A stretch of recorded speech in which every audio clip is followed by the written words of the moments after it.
Hey, what's up? It's Cute What If this side. Today we will be seeing, what if Deku becomes #1 hero? Now before we move ahead with the fic, leave a like and subscribe to the channel for future what ifs like this. It all started a long time ago in the city of Qinqin, China. One day, they announced the birth of a luminescent baby and then the paranormal was declared everywhere. Time passed and quickly the paranormal became the new normal, and thus dreams come true. In today's society, being a superhero is now a profession, with 95% of society having a special power, a quirk. But not everything in this life is good. With the coming of the quirks, the villains came true, and a few years ago, the end of society was very close. All for One, the greatest villain that society knew. Along with his heir Tomura Shigaraki, they were close to destroying society as we know it. It was thanks to the courage of several heroes that this was prevented and peace reigned for a while, until now. Nisutafu, Japan. Kaboom! An explosion occurs in the city where a giant robot appears and begins to destroy several buildings. People start running away while some police officers lead them to a safe place. That's right, run at the presence of the mighty doctor technician, the person who was driving said robot said. Said person was dressed like the typical evil scientist from the movies. As all the civilians flee, a family of 3 is frozen in fear, which the villain takes advantage of and throws a bus at them. However, before the bus hits them, something lands in front of the family, causing the bus to break apart,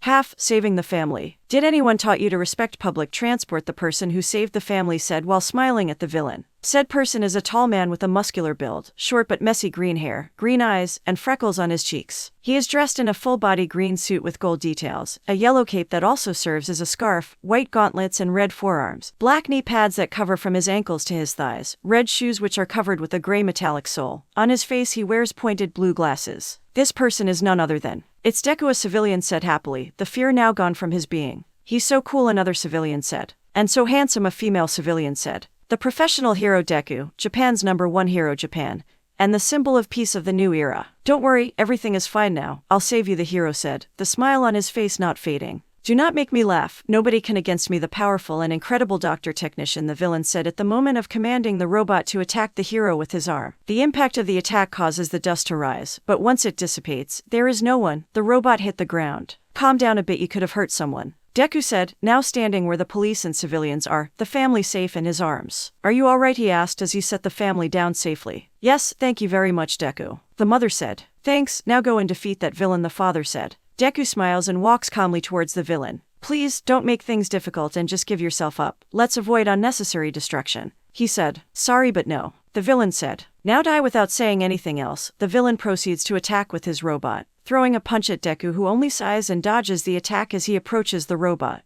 Stop dodging, the villain said to continue attacking with several punches from his robot. However, Deku continues to easily dodge all the attacks as he keeps getting closer. Once close enough, Deku dodges an attack from the robot by jumping, and thanks to this he manages to position himself right in front of the robot's head, the place where the villain is controlling it. Let's get this over with quickly, Deku said as he prepared a punch. Smash! Giving a battle cry, Deku unleashes a powerful right punch with which he not only knocks the robot down, but also destroys it into several pieces. Damn it, were the villain's words as he fell next to the pieces of his robot. However, before the villain or the robot pieces fell to the ground, causing a mess, Deku extended his arm and several black whips emerged from the palm of his hand, trapping the villain and preventing the robot pieces from hurting the civilians. Cool. Just one hit, that's why Deku is so cool. Did I already say that he is very handsome? There are some comments from the civilians. Meanwhile, Deku smiles and greets the civilians as he descends from the sky. While all this is happening, someone stands out from the crowd. A girl with black hair and red bears who wears a dark-colored school uniform. She is Akiko Nagata, and this is her story. Thanks for the help, Deku, a police officer said to the hero. We'll take care of him from now on.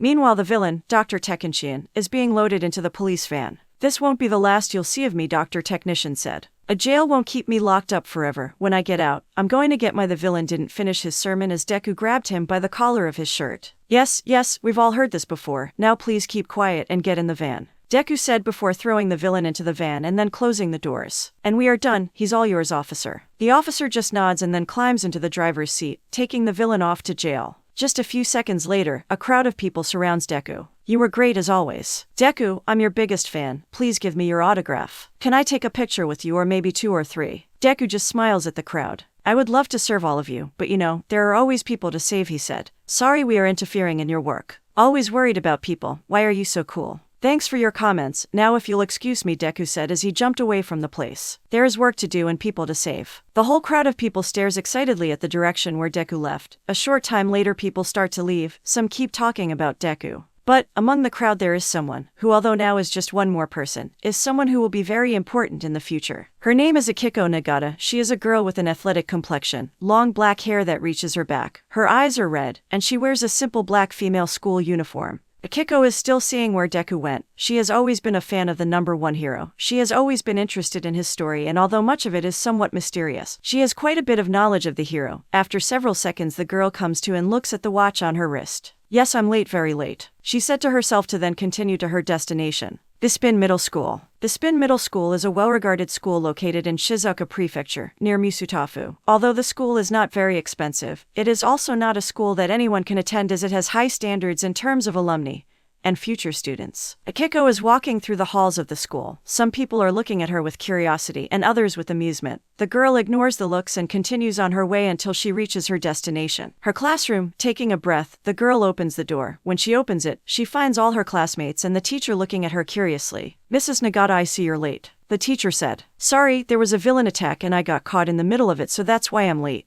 Akiko said. Oh yeah, I heard something. I hope you're okay, the teacher said. Yes, I was with the crowd, but I couldn't move forward as the police kept us in a safe place, Akiko said. Very well, this time I will let it pass. Please have a seat. When the teacher said that, Akiko thanks him with a quick bow and goes to her seat. You're just in time. I have an announcement to give to all of you. And what is it, teacher? A student asked. All of you are already in your third year. That means that you will soon start your professional studies. All of you are already in your third year. That means that you will soon start your professional studies. I know you all want to be heroes, but I ask you please also consider other alternatives. That is why I will give you these career survey documents. Please fill them out carefully. You have until next week to deliver them to me. The teacher delivers the documents, which are passed around among the students. When Akiko takes hers, she stares at the paper. My career, what I want to be in the future. After this, classes continued regularly until the end of the day. Akiko finishes filling out her career survey when suddenly someone takes it out of her hands. Hey Akiko, what's up, a boy? Her classmate said. Tanaka, can you please return my career survey? Akiko said with an annoyed expression. It's not the first time this guy messed with her. Don't worry, I'm just checking what you plan to do for your future. I'm worried that you choose something that could put you in danger, the boy said with a clear mockery in his voice. Hey Tanaka, she asked you to return what is hers, a female voice said. The two turn to see and can see another of their classmates. Her classmate is a short girl with a curvaceous figure, fair skin, and green hair with eyes of the same color. She has 4 diamond-shaped freckles on each of her cheeks. Her hair is wavy and curled inward but long enough to be tied in a ponytail that reaches behind her neck. She also has 2 longer locks that take the same shape on each side of her face and short bangs that reach about a quarter of her height in front.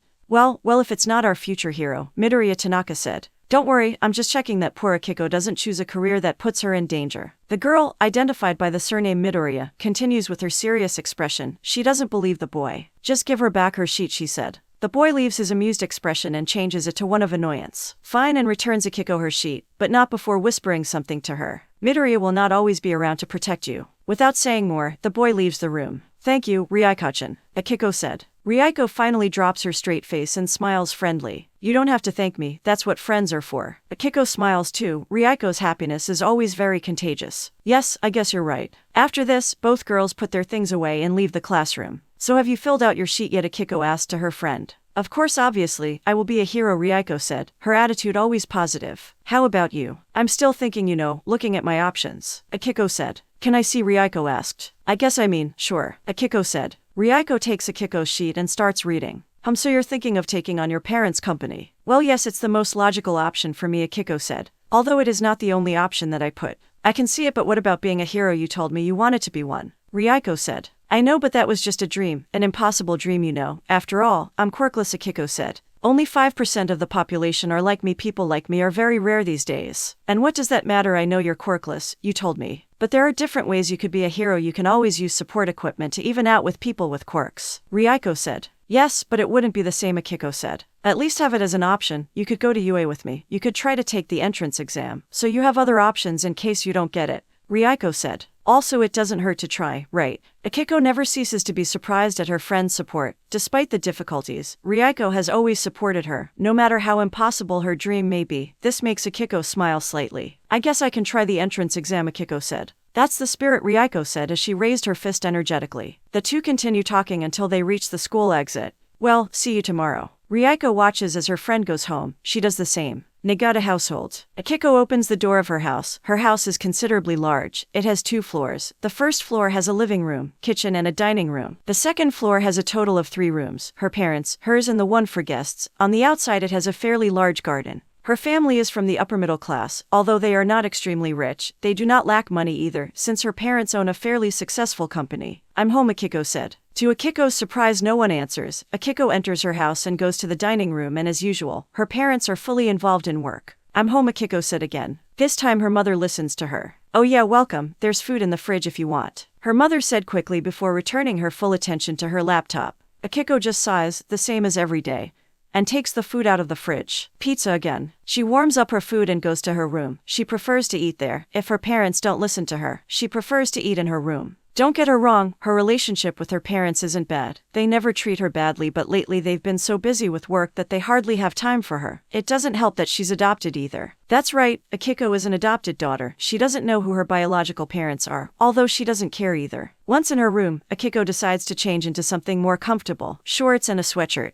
Her room is quite spacious. It has space for a double bed, a large desk and a large TV screen along with a nightstand. With all that, she still has space to move around in her room. Akiko sits at her desk and places her plate of food next to her computer, turns it on and decides to put on a video that she really likes. UA Sports Festival, first year, 20XX. Because she decides to see a sports festival from years ago. Well, very easy. It's the first sports festival where Deku participated. She always liked that video. Since I saw it for the first time, she couldn't help but watch it again. Her favorite fight, Izuku Midoriya versus Shoto Todoroki. Izuku Midoriya, the man behind Deku, yes. She knows his name, and it's obvious that her classmate Ryuko is Deku's daughter. Obviously she won't say anything. It's obvious that Ryuko doesn't want everyone to know that she is the daughter of the #1 hero, both for safety and so that she can live her life normally. It's strange, but almost nobody knows the identity of Deku. Once a hero becomes famous, people forget that there is a person behind the mask, and, surprisingly, nobody recognizes them if they are not in their emblematic hero costumes. Now, why is Izuku Midoriya's fight against Shoto Todoroki her favorite?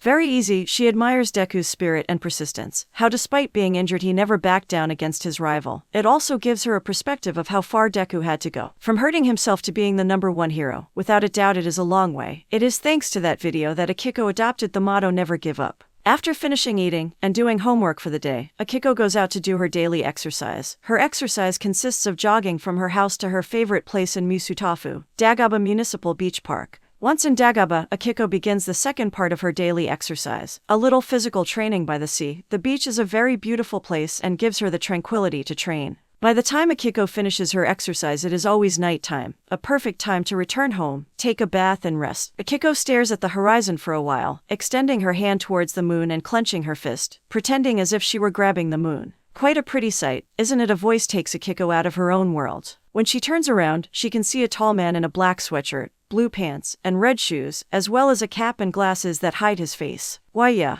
this place used to be a garbage dump many years ago. It was not until someone decided to clean the beach that it is now a very emblematic place of Musutafu. The man said. Akiko doesn't know why, but there is something in this man's aura that makes her sure that nothing bad will happen. I didn't know that. I thought it was always like this. Hardly anyone believes it. It's hard to think that a place as beautiful as this used to be a dump. The man said. If you allow me, what is such a young girl doing here at this time of night? Oh, I always come to this beach to train, only this time I stayed a while longer. I've always liked the night, especially when there's a full moon like today. Akiko said. Training what for? The man asked. I plan to take the UA entrance exam, try to enter the hero course. Akiko said. Oh, so you want to be a hero? Well, I wish you luck. Although I don't see you very enthusiastic, the man said. Well, I'm just going to try. I doubt very much that I'll pass the exam after all. I'm quirkless, Akiko said. The man remains silent for a few seconds, but then answers. So you're part of that 5% if you don't mind. Why do you want to be a hero? Akiko thinks about it for a moment. She had never stopped to think about it. I guess it's because of Deku, but I think it's more special. Since I saw a video of him, something attracted me and I wanted to investigate more about him. That's when I came across the video of his fight against Shoto Todoroki in his first sports festival, his perseverance. Never giving up, he inspired me to be just like him. Someone who smiles despite everything. Someone who never gives up. That's why I want to be a hero. I want to be the one that inspires people to never give up, just like Deku inspired me. The man stares at him and a smile appears on his face. In this case, you will become a great hero. This answer surprises Akiko. He is the first person, after Ryuko, to support her in her dream. Yes, he is a stranger, but there is something in his words that fills her with hope. Are you serious? Do you really think that Yes, I really think that you can become a hero. the man said. Akiko smiles at these words. Thank you. You have nothing to be thankful for now if you'll excuse me. I have to retire. My family is waiting for me at home, the man said before leaving. Akiko watches as that guy leaves, then she goes to her backpack and takes out a piece of paper and a pencil. It's her career survey document. Taking the pencil, she erases everything she wrote and then wrote only one thing. Hero. It doesn't hurt to try, right? Ryuko's words ring in her head and she smiles. Ryuko-chan, I'm not going to try. I'm going to pass the exam and go to UA with you after writing on her sheet. Ryuko looks at the horizon, this time with a smile on her face. This is how her story begins, the story of Akiko Nagata. Mother, can you play another video? A little 4-year-old Akiko asks her mother. Another? You really like him, don't you? Akiko's mother said. Of course, he's really amazing. I want to be like him when I grow up, little Akiko said. Alright, but just one more, okay? Akiko's mother said as she started to play another video. Yes, little Akiko said without taking her eyes off the computer screen. The video begins to produce and in this you can see a building about to collapse. A crowd is in front of it. Some are worried because there are family and friends inside. Suddenly the building ends up collapsing and many people are scared. Others they cry. But suddenly a figure emerges from the building before it collapsed completely. Don't worry, everything is fine now, the person said. Said person is Deku, on the day of his debut, while carrying all the people who were still trapped inside the building. I'll save you. Seeing this, little Akiko's eyes light up while her smile grows even more. Time passes and now a man, Akiko's father, disguised as a monster destroys a fictitious city made of cardboard. Fear me, I am the destroyer and I have come to make everyone kneel before me, Akiko's father said with a fake evil tone. Oh no, it's the destroyer now who can save us, Akiko's mother said with a fake tone of fear. Don't worry, everything is fine now, little Akiko said as she had a yellow blanket around her neck, simulating Deku's cape. I'll save you. It's Deku, we are safe, Akiko's mother said. That's right, now I will defeat you, villain, Akiko said while tackling her father, who doesn't resist and drops to the ground. Impossible, I can't lose, Akiko's father said before pretending to faint. Thanks for saving me, Deku, Akiko's mother said as she approaches Akiko. Wait, you're not Deku, Akiko's mother proceeds to pick her up and hug her. You are Akiko, the best hero of all. Akiko just laughs, definitely one of the best days of her life. Her father soon joins the family hug. Time passes and now we are in a hospital clinic. Well, surely this is something very weird, the doctor said. Is something wrong, doctor? Akiko's mother asked. No, well, the truth is that it is somewhat complicated,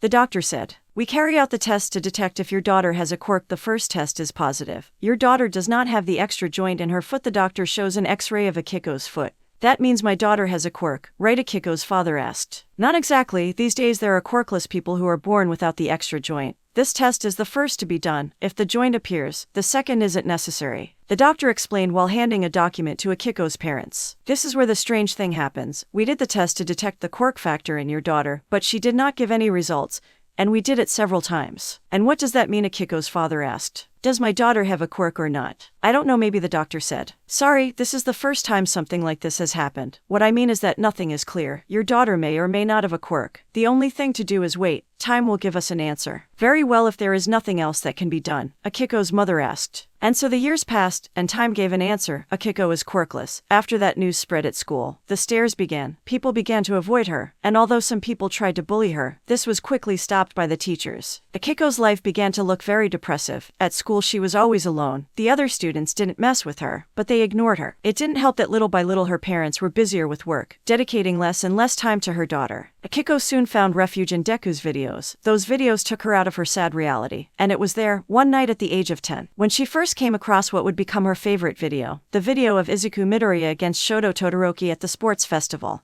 That video is the one that gave her hope. If Deku could become number one with such a huge disadvantage, which is breaking his bones every time he uses his quirk, maybe she can become a hero too. Akiko clung to this little ray of hope for 2 full years. When she entered middle school is when she met what would be her best and only friend, Ryuko Midoriya. Akiko had seen the girl before, but she never knew. They hadn't spoken before since they had never shared the same classroom. In middle school they spoke for the first time and little by little they became friends, Ryuko being the first person to support her in her dream, an impossible dream. Flashback end. The alarm clock sounds indicating the beginning of a new day. Akiko opens her eyes, turns off her alarm and gets up. Those memories again, but then memories of last night flashing through her mind. This time is different, there are people who believe in me. Akiko looks at her desk and sees her sheet there which only has one word written on it. Hero. Akiko smiles. For some reason, the conversation with the guy last night gave her some confidence. She's not just going to try to take the UA entrance exam just to try. She's going to do it to pass. Without wasting any more time, Akiko changes into her Bespin school uniform, packs her things, and goes downstairs for breakfast, all this with a determined smile on her face. Bespin Middle School. Akiko finishes writing her class notes. Another school day has just ended. As usual, Akiko is putting her things in her backpack when her friend approaches her. Akiko-chan, how are you? Ryuko asked. Have you submitted your career document survey yet? No, not yet. I actually made a few changes and wanted to show you, Akiko said, then shows Akiko her sheet. Seeing Akiko's sheet, Ryuko smiles widely. Really, is this for real? Ryuko asked. Why yes, let's say I had a revelation and this time I'm going seriously to fulfill the dream I always wanted, Akiko said. That's great, Ryuko said while hugging her friend. Together we will go to UA, and we will become heroes together. Akiko smiles at her friend's emotion. Yes, we'll make it, I'm sure of that. This calls for a celebration, Ryuko said. Are you free today after school? Well, I think so. I don't have anything to do after school, Akiko said. So let's go out. I know a place that sells delicious food. I went once with my parents, Ryuko said. I'm sure it can be fun, Akiko said. Great, so how about we meet at 400 p.m. downtown, Ryuko asked. So we have time to go home and change into something more suitable for going out. That seems fine to me, Akiko said. Great, you will love the food there, it's very delicious, Ryuko said. After this little conversation, both girls go to their respective homes. Nagata household. After arriving at her house, Akiko quickly goes to her room and begins to look through her clothes for something that is good to go out. The bad thing is that most of their clothes are for being inside the house or for exercising. Simple t-shirts of a single color, baggy jackets, training shorts or simple pants. I never thought that one day I would go out with a friend, that's why I don't have clothes for that. Those are Akiko's thoughts. After some time, more than Akiko wanted, she finally decides on her outfit. A black shirt which sticks to her body, white shorts, the only shorts she has that are not for training, a white sweatshirt over her shirt which is open, white tennis shoes and a pair of black socks that reach her below the knees. These are the most normal clothes I have, Akiko thought depressively. Leaving aside her depression, Akiko takes her phone to check the time. To her surprise, it took longer than she expected. She is running late. Wasting no more time, Akiko leaves the house to meet Ryuko. Misutafu, downtown. 430. Akiko is in the center of Misutafu looking for Akiko. Although Akiko told her where they were, Akiko didn't find her. That's why she's looking for her. Could it be that she left? She must be mad that I'm late. Akiko looks at her phone. A message sent to Ryuko explaining why she was late, but her friend hasn't answered her. The first time I go out with a friend, and I ended up ruining it. Good job, Akiko. Disappointed in herself, Akiko began to return home. When she passed in front of an alley, she noticed something on the edge of her eye. Is it me or did I just saw Ryuko-chan? Curiosity filling her body, Akiko goes back to check if her eyes aren't playing dirty with her. Seeing the alley, her eyes widened in terror. Indeed, Ryuko is in that alley, but it's not right. The girl is on the ground, with a terrified face, while in front of her a man is leering at her. I love girls like you, so young, so craving a forbidden fruit, the guy said with a low tone of voice. Even so, Akiko managed to hear what the man said. No, this can't be happening. Why doesn't Ryuko move? Akiko thought with terror, and without realizing it, her feet moved by themselves, and Akiko runs towards the man. Faced with this action, Ryuko and the guy realize. Ryuko just looks at her friend with concern while the guy smiles. However, something hits Akiko. A feeling makes her freeze, fall to her knees on the ground. She is feeling fear. Wow, 2 for the price of 1. I must be someone very lucky, the man said. Relax, as soon as you finish with your friend you will be the next. Name, Quirk Fear. Fear allows the user to cause a terrible state of terror to its victims as long as that feeling is already present. The fear is so strong that it can paralyze its victims. Akiko remains motionless. She cannot move. She can only watch as the man approaches her friend with a predatory face. No please, Ryuko-chan, Akiko thought. The man crouched down in front of Ryuko and placed his right hand on her leg, slowly moving up towards her crotch. Ryuko's face shows fear. A lot of fear. For a second the eyes of both girls meet. Akiko looks at the terror on her friend's face. At that moment something happens. Akiko pounces on the guy, managing to pull him away from Ryuko, much to the surprise of both Ryuko and the guy. I won't let you do that to Ryuko-chan, Akiko said, her fearful face also showing signs of bravery. Damn girl, don't try to play the hero, the guy said. However, his thoughts are different. Impossible, how could she escape the effects of my quirk? Akiko continues to push the guy, but he begins to resist. Akiko grabs him by the face, trying to get the guy to let go, and due to the struggle, Akiko manages to scratch the guy's face, managing to get some blood out of him. Because of that, the guy lets go of Akiko and steps back. Damn bitch, the man said, and pulls out a knife. So that's how we have things, it doesn't matter. I also like them dead. The guy lunges at Akiko, who, on shaky legs, bravely prostrates herself between Ryuko and the guy. She'll protect her friend no matter what. Akiko closes her eyes, expecting the worst, but after a few seconds nothing comes, just the sound of metal falling to the ground. Akiko slowly opens her eyes, expecting to see the guy in front of her, but to her surprise when she opens her eyes, she finds herself looking at someone's back. After a few seconds Akiko realizes who is between her and the guy. Deku, she said. Indeed, Deku is there. He arrived at the exact moment. When the guy tried to stab Akiko, Deku got in the way and the knife ended up breaking due to the resistance of Deku's body. However, something was different. The always smiling Deku has a very, very angry face. Something that had not been seen before. Deku said in an angry tone, which made the guy very afraid. The guy tried to say something, but was received by Deku's fist. For a few seconds Akiko could see how the guy lost all his teeth as well as his jaw is dislocated by the punch, and then crash into a wall, going through it. Once the guy broke through the wall, the effects of his quirk stopped working, letting Akiko and Ryuko breathe some fresh air. Without taking a second, Deku quickly makes sure that both girls are okay. Are you okay? He asked. I think so. I think Ryuko-chan is the one who was affected the most by this, Akiko said. Twam fine da Deku, Ryuko said. Deku stares at Ryuko for a few seconds. She is still affected by what happened. I will have to talk to her, but this isn't the right place, he thought. Without saying anything else, Deku uses his black whip to capture the guy, who is unconscious. All right, stay with me, so you'll be safe. I'm going to turn this guy over to the police, Deku said. Police station. After arriving at the police station, Deku went to deliver the captured guy. Meanwhile, Akiko and Ryuko are sitting on the chairs in the waiting room of the police station. Akiko turns to see her friend who is quieter than usual. Seeing her, Akiko tries to start a conversation. Ryuko-chan, are you alright? She asked. This catches the attention of Ryuko, who turns to see her friend and gives her a slight smile. I think so. I'm still a bit shocked by what happened, but I'll be fine, and all thanks to you, Ryuko said. See, come on, it's not that bad. Besides, it was Deku who saved us, Akiko said. Although he was the one who captured that guy, if you hadn't interfered before, I don't even want to imagine what that guy would have done to me, Ryuko said. You looked amazing despite the effects of that guy's quirk. You moved and saved me. It wasn't like that. The truth is, I couldn't move voluntarily. My body is the one that moved by itself. By the time I realized, I was already pushing the guy away from you, Akiko said. And that's why what you did is very admirable. A voice interrupts the conversation. It's Deku. Your bravery and heart got in the way of the fear inside of you, and that is the most important thing. That's what I say. Unlike you, I couldn't do anything. I couldn't even defend myself, Ryuko said. Don't be so hard on yourself, Deku said. No one is invincible. We can all need help. From time to time, even heroes need help from time to time. I guess you're right, thanks da Deku, Ryuko said. Deku smiles and the three leave the police station.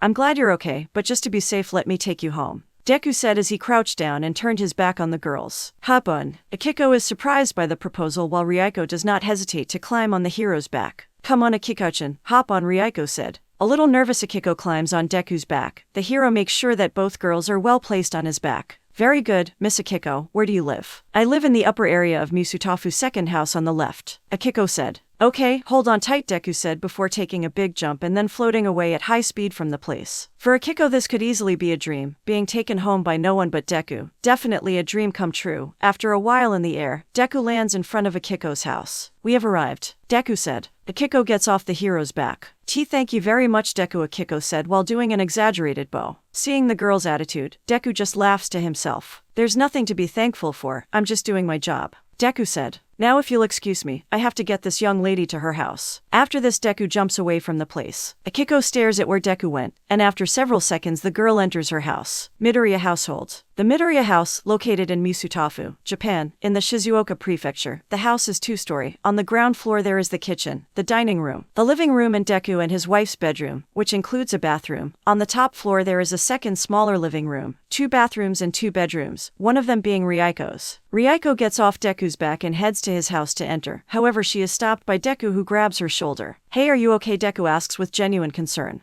Why yes, don't worry, I'm fine thanks to you, Ryuko said. However, Deku knew something was wrong. Ryuko, I know you feel bad. You went through something ugly. So please, Deku said. Right now I'm not Deku. Right now I'm talking to you as your father, so if you feel bad, don't hesitate to tell me. Hearing her father's words, Ryuko can't help but shed tears. I was scared. Hearing his daughter, Deku, or rather Izuku Midoriya, hugs her to comfort her. It's okay, let it all out, I'm here, he said in a comforting tone. Come on, let's go into the house. Still holding each other, the two Midoriya enter their house. Dagobah Beach. As is her routine, Akiko is on Dagobah Beach looking at the horizon, the sunset, thinking about what has happened today. I hope Ryuko-chan is alright, thank goodness Deku showed up when he did. Akiko remains silent, enjoying the calm and tranquility of the beach, although it is strange that there is no one in this place at this hour. We meet again, miss. Turning around, Akiko looks at the guy she was talking to the other day, dressed in the same way, although the clothes seem to be layered over other clothes. How are you? I've been better, but overall I'm fine, Akiko said. It makes sense, after what you went through today it's normal to feel like this, the man said.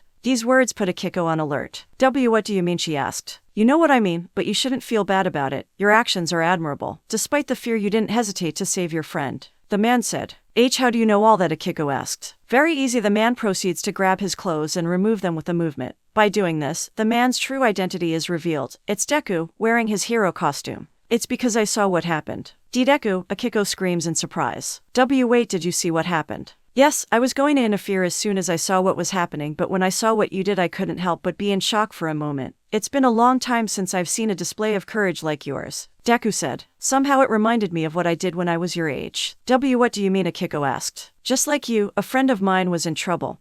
He had been captured by a villain. I was scared. I didn't know what to do, and by the time I realized it, I was already running to save him. My legs moved by themselves, Deku said. At those words, Akiko widened her eyes in surprise. She tried to say something, but the words don't want to come out of her mouth. And that same thing happened to you, right? Deku asked. Why, yes. Akiko falls to her knees on the ground. The best heroes in history have always had something in common. When someone is in danger, their legs always moved by themselves, Deku said. That's why you, Akiko Nagata, can become an incredible hero. Those words, although technically she had already heard them before, this time knowing that it is Deku who says them to her, it make her cry. She couldn't help it. Happiness floods her heart. Thank you. My hero. Next generation's ending. Sinai boku to boku o kakamu sekai de ege timo tsukadimo mata tukute. A sheet of paper is found on a desk. Said sheet is Akiko's career survey document. It is noted that the words that were written before are now erased. Now there is only one word on that sheet: hero. Whoa. Several shots of Deku are seen which belong to videos that Akiko usually watches on her computer. Nando chikadzuwaitmo tuzakataku yumda akita. Akiko is now seen in her Bespin school uniform running across a beach. It is daytime, and the sky is brightly shining. Yoke no kai de machida machai wa ko o hisumteru. Akiko continues with her run, however little by little the sky begins to darken. It is already getting dark. Yuriteru boku wa sanzayagio. Now a 4-year-old Akiko is seen watching a video on the computer. It's a Deku video. Little Akiko smiles widely when she sees the video. Kuriyami desagashidaru. The same 4-year-old Akiko is now in her room, a yellow blanket around her neck simulating Deku's cape. Akiko makes different heroic poses while laughing happily. Sinai boku to boku o kakamu sekai de ege timo tsukandimo mata tukute. We return to Akiko from the present, who continues to run. But now night has fallen, the moon and stars illuminate the dark sky. Nani o sudareba soko nai tadaritsukaru. Out of nowhere Akiko stumbles and falls to the ground. However, she doesn't let that stop her, and with a determined face she gets up and continues running. Nandomo seiken demaitimo boku wa boku de shika nai kara. Akiko continues to run, but in the sky a total of 9 shooting stars pass by as she runs. Yumda ruta genjitsu daruto. Akiko seems to want to stop to heal her injured knees from her fall, but she doesn't give up and continues running. Kido kodayukaru. One last shooting star streaks across the sky. Korandet 2. 4-year-old Akiko is seen with a very sad expression. Nadet 2. Now present Akiko is seen, however, she continues with the expression of sadness. Itsukasono sabit ga hana nai narukara. Akiko, after finally finishing running, is looking at the full moon, extends her hand towards the sky and proceeds to make a fist pretending to grab the moon. Deku, the #1 hero of Japan, the new symbol of peace, considered as the successor of All Might, is the most famous hero both nationally and worldwide, the one who saves all people with a smile on his face. But above all, the idol of Akiko Nagata, that person is the one who said the following words to said girl. The best heroes in history have always had something in common. When someone is in danger, their legs always moved by themselves. That's why you, Akiko Nagata, can become an incredible hero. Those words, although technically she had already heard them before, this time knowing that it is Deku who says them to her, it make her cry. She couldn't help it. Happiness floods her heart.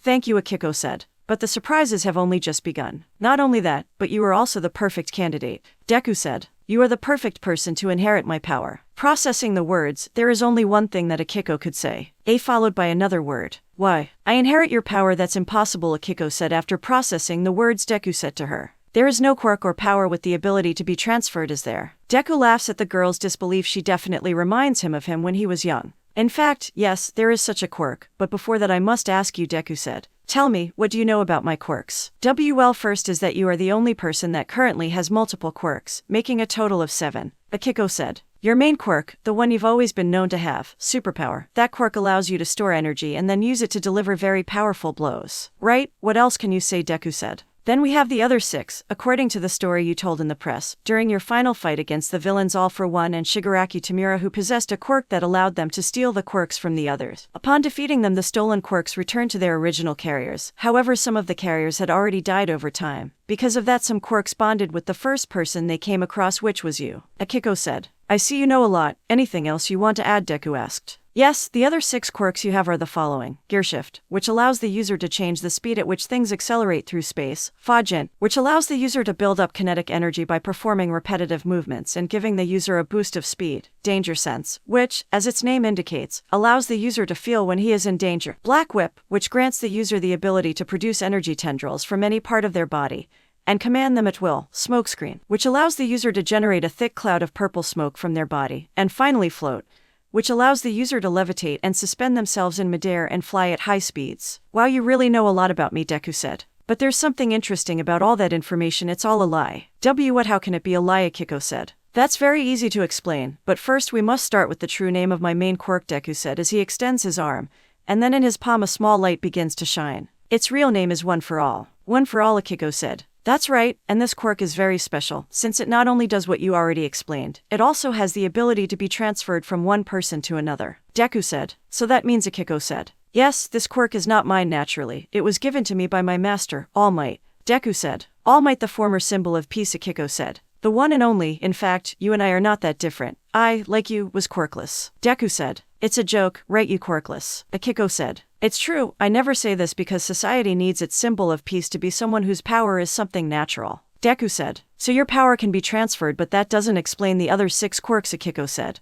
That's even easier. Those quirks are the quirks of the previous One for All holders, from the 2nd to the 7th to be more exact. Deku said. Although these quirks first manifested with me quite some time after receiving One for All. That's a lot of information, but I can see how something like this should be kept secret, Akiko said. I'm glad you understand. Now, coming back with my proposal, I have chosen you to be the next holder of One for All. Deku said. Why me? Akiko said. Why not someone with a powerful quirk or someone more capable? Having a powerful quirk doesn't make you capable of being a holder of One for All. It is the will and courage of the people. Deku said. And you showed me that you are the perfect candidate. But, even if I accepted it, how can we explain that I have a quirk similar to yours, without counting the other 6 quirks that may manifest? Akiko said. It's a good question, but you shouldn't worry, I have the perfect excuse for that. Deku said. So in the end the decision is yours. Will you accept my proposal and become the next holder of One for All? Akiko closes her eyes and thinks about the answer, even though from the beginning the answer is obvious. Yes, I accept. Perfect, just as expected, Deku said. Now, I ask you not to tell this to anyone. If the secret were to leak, I can't imagine what could happen. I understand, I won't say anything. Akiko said. Thank you, and for now this is all for today. Tomorrow we will start with your training. Deku said. Training what for? Akiko asked. Didn't you said that I'm the perfect candidate to get One for All? Yes, but that does not mean that you are ready to have it. You need to train your body to be able to withstand the transfer. Even though you have an athletic body, you still need a little more to support the transfer, because if we try it with a body that is not ready, your limbs would explode from the power. Deku said. Akiko paled at the thought of her limbs exploding. So where will we meet tomorrow? Deku smiles at the antics of his, now, successor. Nursing home. Next day, Akiko struggles to pull a crate full of frozen food, in which Deku was on top. Come on, you can do it, Deku said. It would be easier if you weren't on top of the crate, Akiko said as she stopped pulling. Seriously, how much do you weigh? That's a secret, Deku said. And what are we doing here exactly? Akiko asked. Weren't you supposed to train me? And that's what I'm doing, but this is a special way, Deku said. This nursing home has received a large food order and more that are needed to arrive, but it does not have enough staff to move it. That is why I offered to help, and I took advantage of bringing you here. Not that I'm against it, but I don't see how it helps my training, Akiko said. Don't look at deliveries like that. If you look at it a certain way, you can substitute them with exercise tools, Deku said. Oh, I see now, Akiko said. That's right, you're not just training, you're also helping people while you do it. Those are the same principles as when I cleaned up Dagaba Beach, Deku said. You cleaned Dagaba's? Akiko asked. That's right, I cleaned it while training for the One for All transfer, Deku said. Cool, Akiko said. In that case I must continue. Akiko returns to pull the crate. Now without Deku's weight things are easier. Akiko's training continued until nightfall, finishing moving the first load of deliveries. Good job, I didn't expect you to finish everything today, Deku said to a tired Akiko.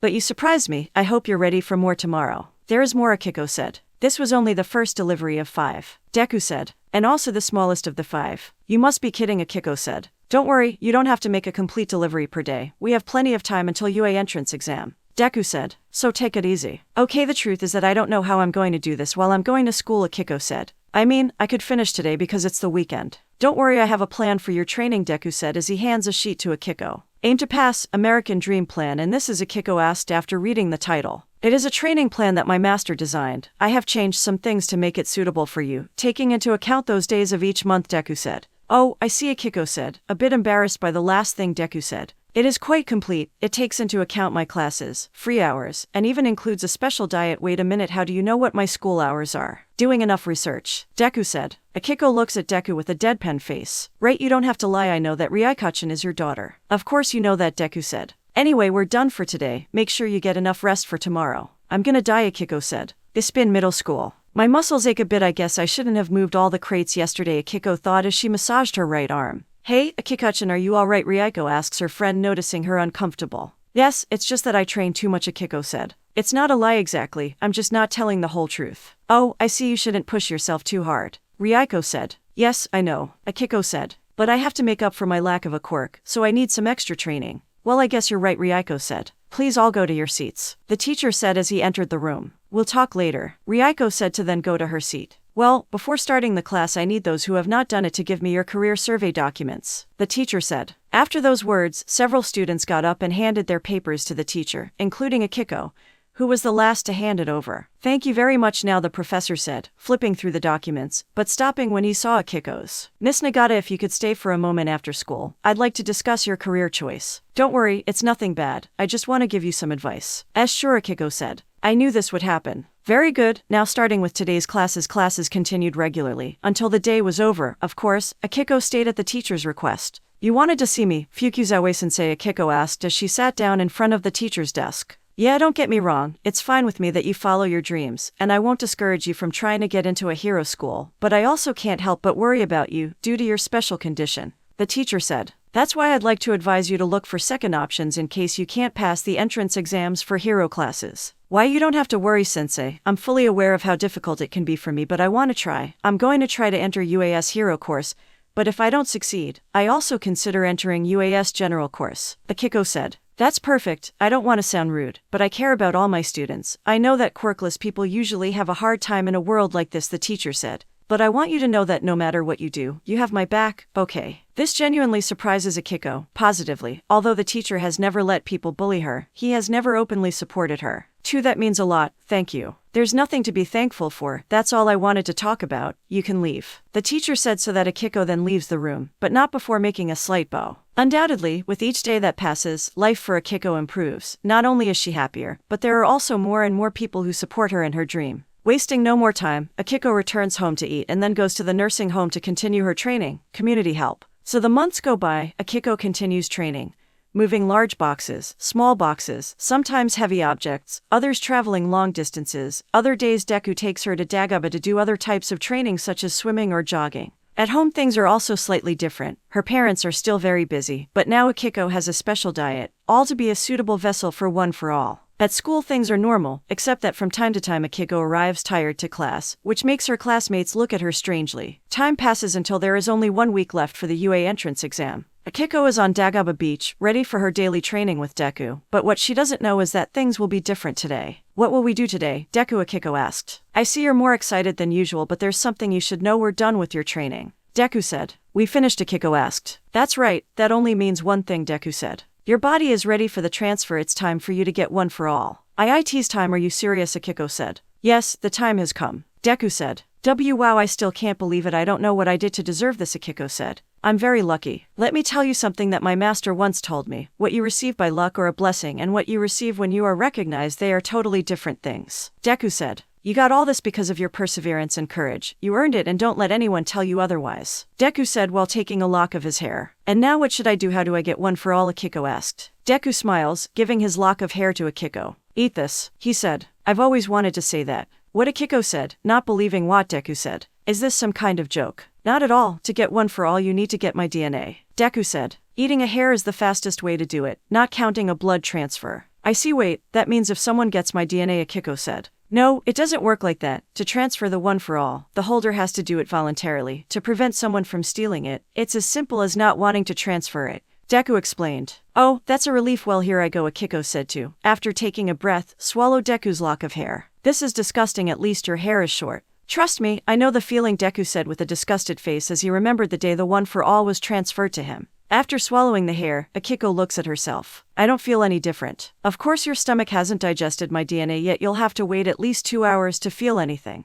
Deku said. Oh, I see, so what else are we going to do today, Akiko asked. For the moment, continue training. Although you are ready for the transfer, you will still need to continue training to be able to use one for all at full power. Deku said. So take a few laps to the beach while I return. Yes sir, Akiko said to start jogging across the beach. Meanwhile, Deku takes out his cell phone and dials someone. A few hours later, Akiko continues with her training, this time doing a bit of combat training, at which point someone calls out to her. Alright, by this point the transfer should be finished. Akiko turns around and looks at Deku, but this time he's not alone. Next to Deku is a woman, approximately 10 years younger than Deku, pale skin with bluish-white hair that is parted in the middle of her forehead, reaching almost to her waist, wide bright red eyes, and a horn poking from her forehead. The woman wears blue jeans, red shoes the same as Deku's, and a red and white shirt with the number 1,000,000 in the center. Transfer, I do not know what you're talking about, Akiko said. Relax, you can talk freely. Deku said. Akiko, let me introduce you to Aizawa, and don't worry, she knows about one for all. She knows, but I thought it was a secret, Akiko said.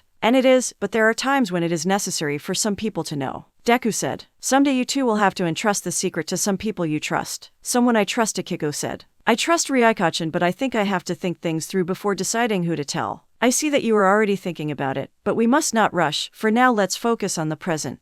Deku said. And what will we do now, Akiko asked. Very easy, now that the transfer is finished it's time for you to try one for all for the first time. That's why I brought Erichan. We don't know what will happen when you use it. Deku said. What are you talking about, Akiko asked. We don't know how your body will react. For example, the first time I used one for all, I broke both my legs and one arm. Deku said. Tusi, Akiko said, then looked at Uri. I guess she has a healing quirk. More or less, Uri said. My quirk is called Rewind. It allows me to rewind a living being to a previous state. If you get hurt, I can rewind you to the point before you got hurt. Wow, that's cool, Akiko said. Yes, but it has disadvantages. By rewinding your body, I also take away any type of advantage that your body has acquired. For example, if you somehow gain muscle after hurting yourself, if I rewind you back you will also lose said muscle. Uri explained. That's why I use my quirk only to heal recent injuries.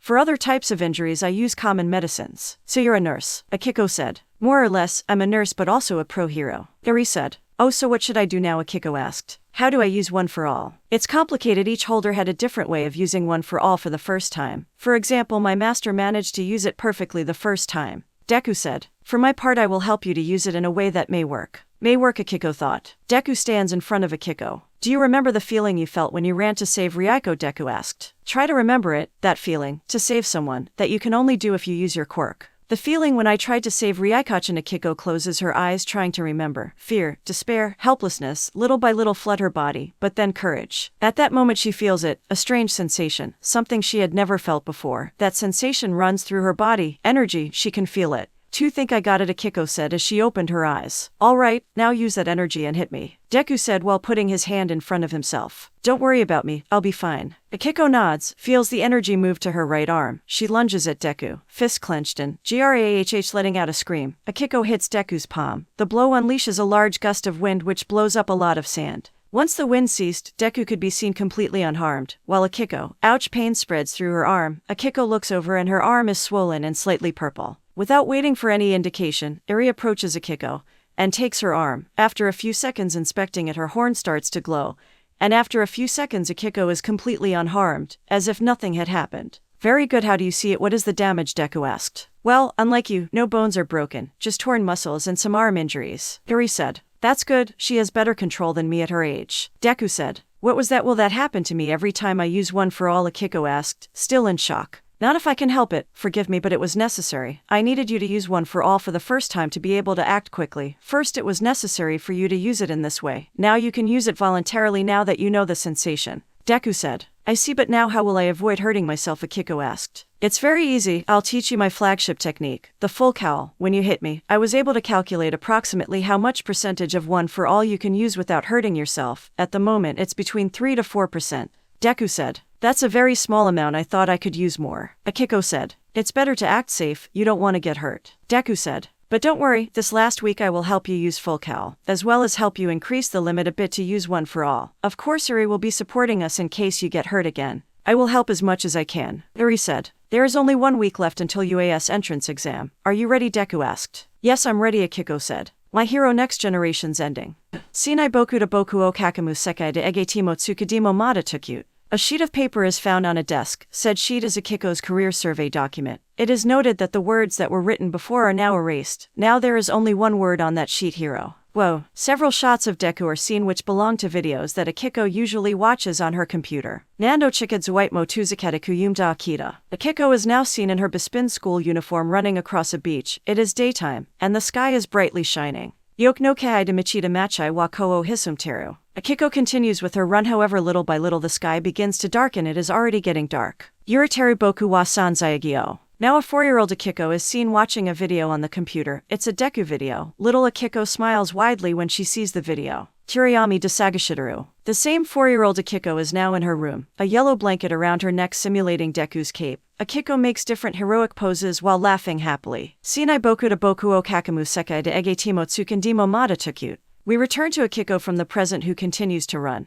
But now night has fallen, the moon and stars illuminate the dark sky. Nani o sudareba soko nai tadaritsukaru. Out of nowhere Akiko stumbles and falls to the ground. However, she doesn't let that stop her, and with a determined face she gets up and continues running. Nandomo seiken demaitimo boku wa boku de shika nai kara. Akiko continues to run, but in the sky a total of 9 shooting stars pass by as she runs. Yumda ruta genjutsu daruto. Akiko seems to want to stop to heal her injured knees from her fall, but she doesn't give up and continues running. Kido Kodayukaru. 1 last shooting star streaks across the sky. Porindet 2. 4-year-old Akiko is seen with a very sad expression. Nadet 2. Now present Akiko is seen, however, she continues with the expression of sadness. Itsukasono sabitka hana nai narukara. Akiko, after finally finishing running, is looking at the full moon, extends her hand towards the sky and proceeds to make a fist pretending to grab the moon. It is a quiet night at Dagaba Beach where 3 people are present. The first person is Uri, who is sitting on a chair on the beach pier while watching the other 2 people who are training. Akiko gets up from the ground while looking at who is in front of her. Izuku Midoriya, the man behind the number 1 hero. Deku, the man who chose her to be the next holder of One for All. These past few days he has been helping her train One for All. And I'm going to call Izuku by his name, Izuku.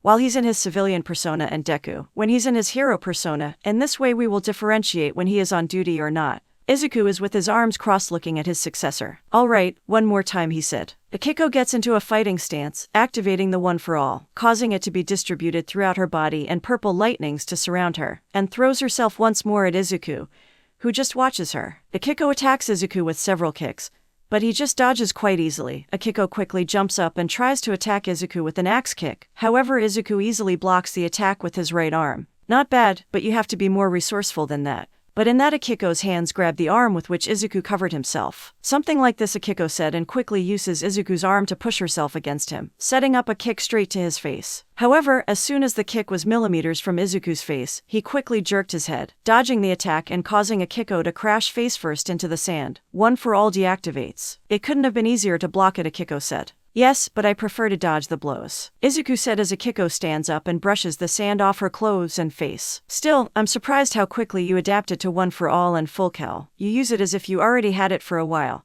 and not just a few days. Yeah, I don't know, but for some reason after using it that day and you teaching me Full Cal, it just feels natural to use it. It's weird, Akiko said. It is not that weird, each holder is different when it comes to adapting to One for All, Izuku said. I see. Well, what's next now? Akiko asked. We are done for today, Izuku said. Go home, take a bath and rest. Akiko relaxes and together with Deku they go to Uri's side, who is watching their things away. So, same time tomorrow, Akiko asks as she puts on her jacket. Actually, no, Izuku said. The entrance exam is in 2 days, so better take tomorrow to rest. Remember that resting is just as useful as training. If you don't let your body rest, it will end up failing due to excessive fatigue. Yeah, I guess that's true, Akiko said. Come on, don't be sad, everything will be fine, Izuku said. Yes, I know, this time I know that at least I have a chance to pass the entrance exam, Akiko said. It's just that I'm sorry that the training sessions with you are over. I won't see you 2 so often anymore. Eri was going to speak, but decided to shut up. Why ruin the surprise? Don't be sad, Izuku said as he puts his hand on Akiko's shoulder. I'm going to continue training you, only it won't be as often as these days, maybe one or another weekend. Who knows? That's good to know, Akiko said. Well, I'm going home, thanks for everything. I'm going to take advantage of tomorrow and update my quirk record. Without saying anything else, Akiko goes home. Izuku and Eri watch Akiko as she walks away. This will be very interesting. Eri said, yeah, please do me a favor and make sure she's okay. Izuku said, don't worry, I will. Eri said, next day, hospital clinic.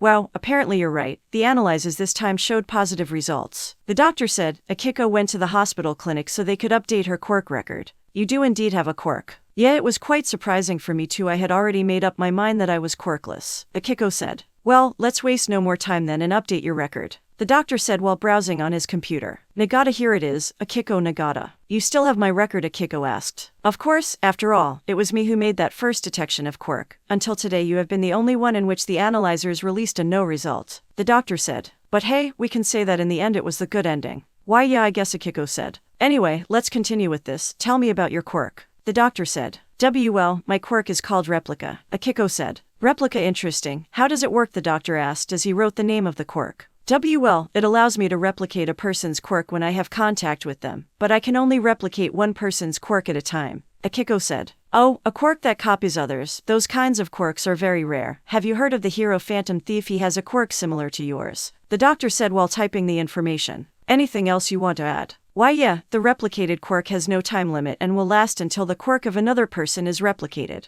Akiko said. That's good to know. You have quite a powerful quirk there, but tell me, how did you discover this? The doctor asked. Well, if you promise not to say anything about this, it's nothing bad, but I would like not to cause a mess. Akiko said. Don't worry, the privacy of my patients is a priority, as long as I don't have to share data for medical reasons, but I can promise you that it won't get out of here. The doctor said. I realized this when Deku saved me from a villain.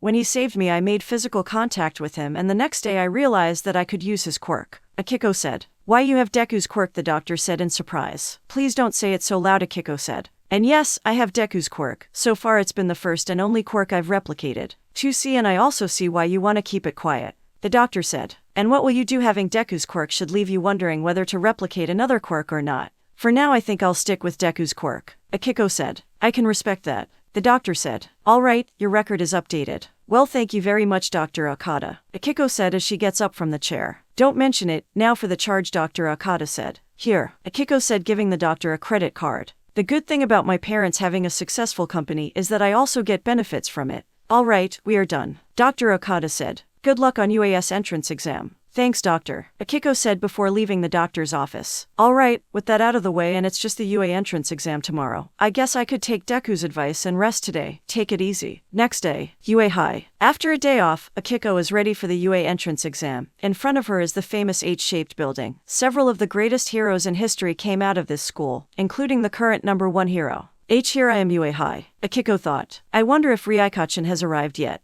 Akiko hears a voice, and when she looks she can see Ryuko approaching her. But to her surprise she is not alone. Ryuko is accompanied by two people. The first person was easily recognized by Ryuko. It was Izuku. The second is a woman who resembles an adult Ryuko. Her hair is brown and shorter than Ryuko's. It's good that I find you before entering. Since you've never been to my house, let me introduce you to my parents, Ryuko said. So she's that Akiko person you told us about. The woman said. I am Ochako Midoriya, Ryuko's mother, and the man over there is my husband, Izuku. Akiko bows. She already knows Izuku, for obvious reasons, but it's the first time she interacts with Ryuko's mother. Ryuko definitely inherited her mother's appearance. It's nice to finally meet you, Midoriya-san, she said. You don't need to be so formal with us, you can call me Ochako. Oh okay, Akiko said. I'm glad you met, but we have an exam to pass, Ryuko said, interrupting the conversation. Let's go, Akiko-chan. Ryuko pushes Akiko into the building. She goes after her. See you later, Mom, Dad. Before entering the building, Ryuko says goodbye to her parents. Izuku and Ochako just watched as Ryuko dragged her friend into the building. She surely has grown, Ochako said. Yeah, I feel like it was yesterday when she was still a baby, Izuku said. Ochako smiles at her husband before looking at the famous H-shaped building. It's been a long time since we last stepped inside this place. Seeing it from the outside brings me a lot of memories, she said. Yeah, I know the feeling, Izuku said. You know, I think it was exactly right here. What do you mean? Ochako asked. It was right here where I met you, Izuku said. Hearing these words, Ochako blushes slightly, although she quickly looks away. Oh, what things you say, you smooth talker. Since when are you so romantic? Ochako said. Izuku smiles and takes his wife's hand. I guess it's nostalgia. Come on, we haven't had time as a couple for a long time. Let's go eat something. Once inside the building, Akiko and Ryuko head to the room where the written exam will take place. Are you ready? Ryuko asked. I'm a little nervous, but I think everything will be fine, Akiko said. That's the spirit, Ryuko said as they both enter the exam room. Wow, there is a lot of people in here. Well, UA is the most famous school for heroes in all of Japan. It's logical that many people try to enter, Akiko said. Without wasting any more time, they both take a seat and talk for a while as the exam begins. After a few minutes, the room fills up and a woman enters the room, standing in front of everyone.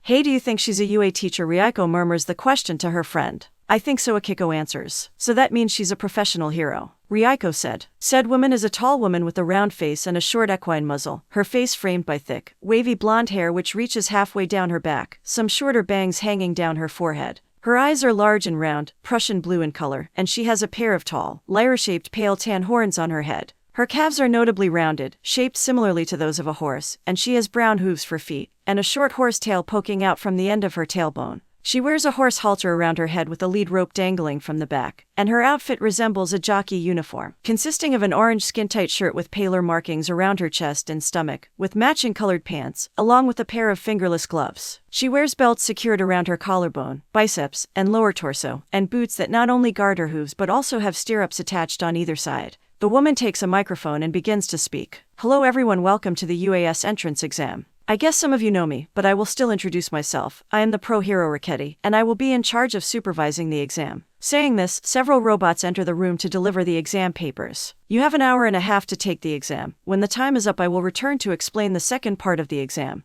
The written exam began, and without anyone noticing, the exam time passed in the blink of an eye. All right, time out, Raketti said as the robots collected all the exams. Now we will move on to the second part, the practical exam. Saying this, the screen lights up illustrating the exam instructions. Each one will be assigned to an area in which a simulated exercise will be carried out for 10 minutes in an urban area. In each area there will be different types of enemies which you will have to defeat to earn points. Each robot has a different value in points. We will be divided into different groups. Do you think we will be in the same area? Ryuko asked to her friend. I doubt it. Most likely they won't let people from the same schools work together, Akiko said. Excuse me, I have a question, one applicant said. Let's hear it, Raketti said. I feel like this test is unfair. I mean, not all of us have quirks that will work in battle, the applicant said. Raketti was about to answer, but Akiko inadvertently answers first. So why not bring support equipment, Akiko said to herself. However, she said it out loud and they could hear her. Noticing the looks, Akiko blushes with embarrassment. I'm sorry, I didn't mean to interrupt. Don't worry, applicant 5933, please continue,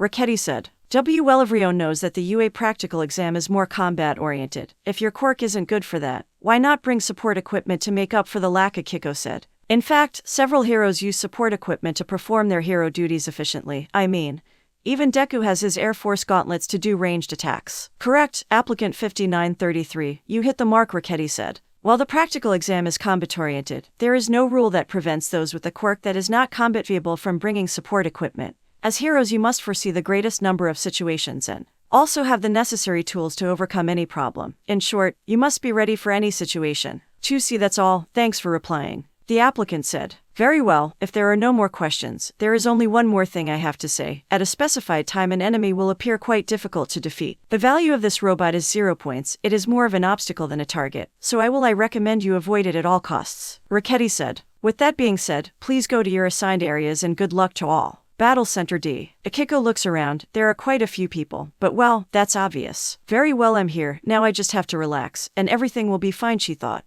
Come on, Akiko, calm down. Now that everyone is in their designated areas, all that is needed is the start indication. Meanwhile, Akiko tries to calm down. Suddenly, the doors to enter open. All right, ready or not, begin, Raketti's voice is heard through the speaker. Quick, there's no countdown. Go, go, go. A few seconds of confusion passed before everyone processed the hero's words. No countdown, several screamed, and without wasting time they all rushed towards the fake city. Akiko was trapped in the crowd and was pushed into the fake city. After being able to get away from the crowd, Akiko begins to run on her own looking for robots. Well, at least this way I wasn't left behind. At that moment she finally comes across her first robot, a 1-point robot. Very well, the time has come. For this you have been training, activating full cowl. Akiko dodges an attack from the robot and quickly counters with a kick to the robot's neck, effectively separating the head from the body. That's 1 point now to get more without wasting any more time. Akiko continues to search for robots to destroy. Observation room. Inside a room are all the UA professors observing the performance of the applicants. I really like this time of year, so many people showing what they are capable of. There is a lot to analyze, a female voice said. Most of them just focus on getting the most points no matter what is going on around them.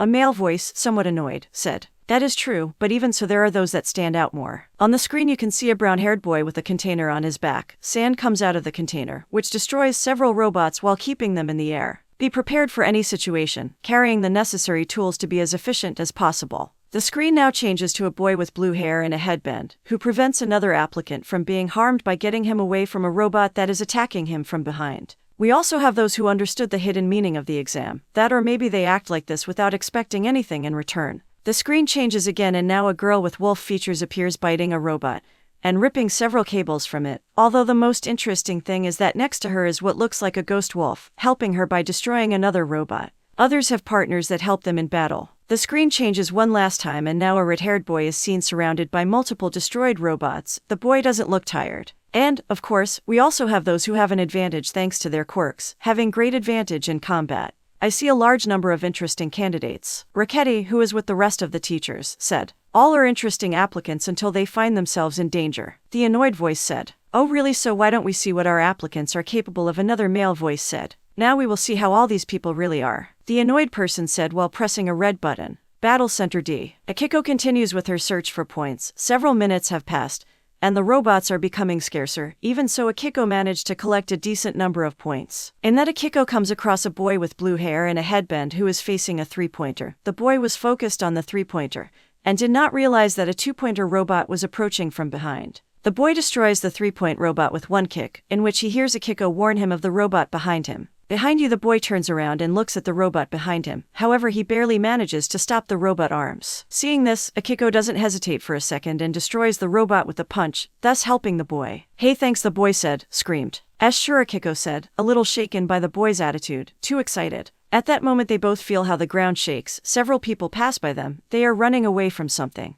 At that moment, a building is destroyed, and a gigantic robot emerges from it. The 0 points. That's the 0 points, Akiko thought. Come on, we have to get out of here. Wait, the boy said while pointing towards some rubble. There's someone trapped and he needs help. Without thinking, the boy charges in the direction of 0 points. Akiko looks to where the boy went and sure enough, someone is trapped. Wait, it is dangerous despite his words. Akiko also runs to help the trapped boy. The boy who was trapped by the rubble expected the worst, until the moment when Akiko and the other boy come to help him. Don't worry, dude, we got you, the blue-haired boy said. That pillar over there has him trapped, Akiko said while analyzing the situation. I'll take care of the pillar, you try to get it out of there, the blue-haired boy said as he went to the pillar that holds the boy prisoner and lift him up with his arms. Akiko quickly grabs the boy by the armpits and pulls him up, effectively pulling him out from under the rubble. He's free, Akiko said. Are you okay, can you walk? The boy they rescued gets up off the ground. Why yes, thank you very much. No problem, now we have to get away from here as quickly as possible, Akiko said. You get out of here, I'll take care of the 0 points, the blue-haired boy said. What are you crazy, Akiko asked while the boy they rescued ran away. A little maybe, but that thing is a danger to everyone, it has to be stopped, the boy said.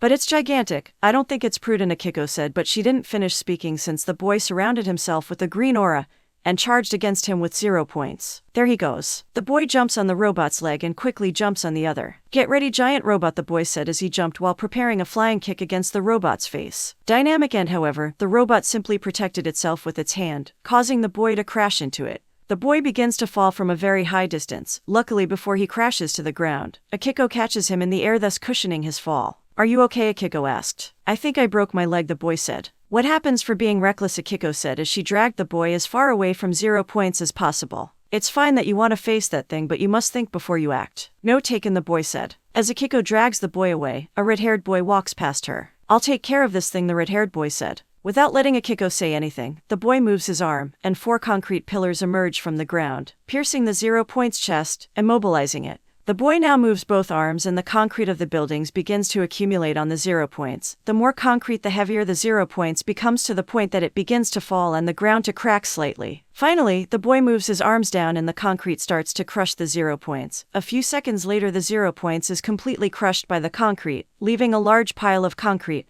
and parts of the 0 points. This left everyone present speechless. That boy defeated with great ease at 0 points. Thanks, Akiko said as the red-headed boy walks away. I didn't do it for you, that thing was a nuisance, the boy said without stopping or turning to look at Akiko. Everyone was about to go back to collect points when alright everyone, time's up. Raketti's voice signaled the end of the exam. Akiko sighs to relax before looking at the boy she was dragging. Are you going to be alright, she asked. I think so, it doesn't hurt, but I think it's because of the adrenaline, the boy said. Great job, Rion did a great job, a female voice said, a voice Akiko recognized. All right, what do we have here? Akiko is surprised to see Eri here. Eri now has her hair tied in a ponytail and now wears her hero outfit, which consists of a white full-body suit with red details, black boots with white soles and white armbands. The armbands and boots have the Red Cross symbol on each one. In addition to that, Eri has a green belt on her waist and a smaller one on her left leg. Both belts have a green bag attached to each one. I think he broke his leg, Akiko said. All right, in that case I'll take care of it. Eri touches the boy's head and using her quirk she rewinds him before he got hurt. The boy is surprised to see that he is completely unharmed. That's so cool, he said. Thank you, and now have an apple for your great work. Eri said while taking an apple from one of her bags and giving it to the boy. She also gives one to Akiko but not before winking at her. Thank you, the boy said with great enthusiasm. Wow, who is she? An applicant asked. You don't know her, another applicant answered. She is the one who makes sure that everyone in UA is well. She is the hero time nurse. Eri Aizawa Aka time nurse. Quirk rewind. Eri's quirk allows her to reverse a living individual's body back to a previous state, allowing her to make her target physically younger, heal injuries, and undo body modifications. She has even shown the ability to rewind someone's body to a point before they existed. Thanks for the introduction, Eri said. Now, is anyone else hurt? As Eri checks to see if someone else isn't hurt, Akiko sighs. I didn't expect to see Eri here. Well, at least the exam is over, she thought. A week later, Nagata's household. Akiko is eating in her room. A week has passed since the UAS entrance exam. I forgot to count how many points I got in the practical exam, but I think they are enough to pass. Her parents aren't home today, so Akiko has to keep an eye on the mail. Speaking of the devil, at that moment the doorbell of her house rings. Without waiting for a second, Akiko goes down to answer the door. Once opening the door, Akiko meets the mail delivery man. Good afternoon, I have a letter for Miss Akiko Nagata. The man said. Why yeah, that's me, Akiko said. Perfect, here you go. The man said, handing the letter to Akiko. From UA, hi, wish you luck then. Thanks. After the man leaves, Akiko returns to her room to open the letter. Well, here goes nothing. Akiko opens the letter and to her surprise there is a small hologram projector on it. Akiko activates the projector and projects the hologram of a woman with black hair tied in a ponytail. The woman wears a high-collared, sleeveless crimson leotard with silver lines at her waist and around her arms, which is open to expose her skin from her neck to just below her navel. She sports calf-length red boots with heels, which dip sharply down in the center, and 2 gold utility belts around her waist, another, thinner one around the top portion of her chest, below her shoulders. Miss Akiko Nagata, I am the hero creator and I am one of the teachers at UA. In this projection I will provide you with your entrance exam results. The woman said. Very good, in the exam you obtained a total of 87%, which is a passing percentage. Akiko smiles at this, one step closer now. Now, on the practical test you got a total score of 33 villain points. Now, in the practical exam you got a total score of 33 villain points. Although there were higher scores, your score is high enough to pass, congratulations. Akiko opens her eyes in shock and happiness. She can't stop a small tear from coming out of her eye. She made it. But that does not end here. We also have a second score. Due to the actions done in the exam you were given a total of 25 rescue points, making a total of 58 points, which puts you in the top 10 in the leaderboard. My congratulations. Within this letter you can find your student ID as well or you assigned class. We look forward to seeing you at UA, your hero academy. While Akiko was happy that she could pass the entrance exam, she is now crying with happiness. I did it, she screams with excitement. Her dream has finally come true. UA entrance exam leaderboard. 1. Yasuo Yuta. Villain points 92. Rescue points 5. Total 97. 2. Hidekiya Sajiri. Villain points 56. Rescue points 20. Total 76. 3. Kenzo Kirishima. Villain points 45. Rescue points 25. Total 70. 4. Ryuko Midoriya. Villain points 40. Rescue points 27. Total 67. 5. Ai Yuzuki. Villain points 32. Rescue points 30. Total 62. 6. Akiko Nagata. Villain points 33. Rescue points 25. Total 58. 7. Yugo Tanaka. Villain points 40. Rescue points 16. Total 56. 8. Mai Noguchi. Villain points 27. Rescue points 26. Total 53. 9. Hiro Nakamura. Villain points 30. Rescue points 22. Total 52. 10. Dio Kubo. Villain points 30. Rescue points 25. Total 50. My Hero Next Generation's ending. Shinai boku to boku o kakamu sekai de egetimo tsukademo mata tukute. A sheet of paper is found on a desk. Said sheet is Akiko's career survey document. It is noted that the words that were written before are now erased. Now there is only one word on that sheet, hero. Whoa. Several shots of Deku are seen which belong to videos that Akiko usually watches on her computer. Nando chikadzuite mo tuzakata kuyumda akita. Akiko is now seen in her Bespin school uniform running across a beach. It is daytime, and the sky is brightly shining. Yok no kai de michita machai wa ko o hisumteru. Akiko continues with her run, however little by little the sky begins to darken. It is already getting dark. Yuriteru boku wa sanzai. Now a 4-year-old Akiko is seen watching a video on the computer. It's a Deku video. Little Akiko smiles widely when she sees the video. Kuriyami Desagashitaru. The same 4-year-old Akiko is now in her room, a yellow blanket around her neck simulating Deku's cape. Akiko makes different heroic poses while laughing happily. Shinai boku to boku o kakamu sekai de egetimo tsukindimo mata tukute. We return to Akiko from the present, who continues to run. But now night has fallen, the moon and stars illuminate the dark sky. Nani o sudareba soko nai tadaritsukaru. Out of nowhere Akiko stumbles and falls to the ground. However, she doesn't let that stop her, and with a determined face she gets up and continues running. Nandomo seiken demaitimo boku wa boku de shika nai kara. Akiko continues to run, but in the sky a total of 9 shooting stars pass by as she runs. Yumdaru de genjitsu daruto. Akiko seems to want to stop to heal her injured knees from her fall, but she doesn't give up and continues running. Kido Kodayukaru. One last shooting star streaks across the sky. Korandet 2. 4-year-old Akiko is seen with a very sad expression. Nadet 2. Now present Akiko is seen, however, she continues with the expression of sadness. Itsukasono sabit ga hana nai narukara. Akiko, after finally finishing running, is looking at the full moon, extends her hand towards the sky and proceeds to make a fist pretending to grab the moon. The practical test scores just came out. The teachers were reviewing all the scores from the practical exam.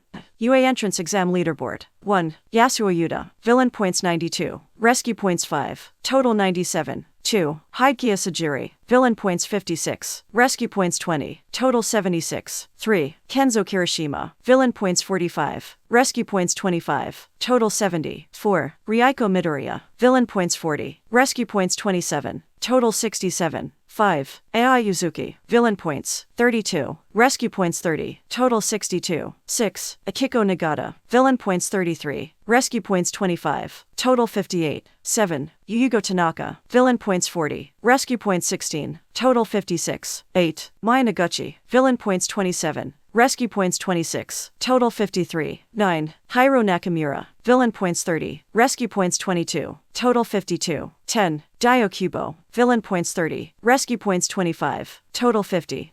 Except for first place, everyone got a decent amount of rescue points. Creati said. I think they showed who they really are, right? Whatever, this is just the beginning. We'll see if they survive my classes. The teacher with the annoyed attitude said, and I'm sorry, but you'll have to wait to find out who it is. The one who surprised me is the girl in 6th place, not because of her performance, but because of her quirk. It's quite similar to Deku's. Another teacher said. Akiko Nagata, her quirk is called Replica, which allows her to replicate the quirk of one person at a time indefinitely just by touching them. Creati said. It reminds me a lot of your quirk, Phantom Thief. Indeed, but I can't copy Deku's quirk at full power due to how it works. Phantom Thief, a blonde-haired hero whose hero costume consists of a double-breasted black tuxedo with 2 long tails that reach almost to his ankles. 4 watches hang from one of 2 belts around his waist. Though I wonder how she managed to replicate Deku's quirk. It's simple. Deku told me about the time he saved his daughter and another girl. The description of the other girl fits Miss Nagata perfectly. Hiri said. It was probably there when, either accidentally or on purpose, the girl replicated Deku's quirk. I see. I just hope that she's not the same as Deku in his beginnings, Creati said, remembering her times as a student at UA. She was Deku's classmate.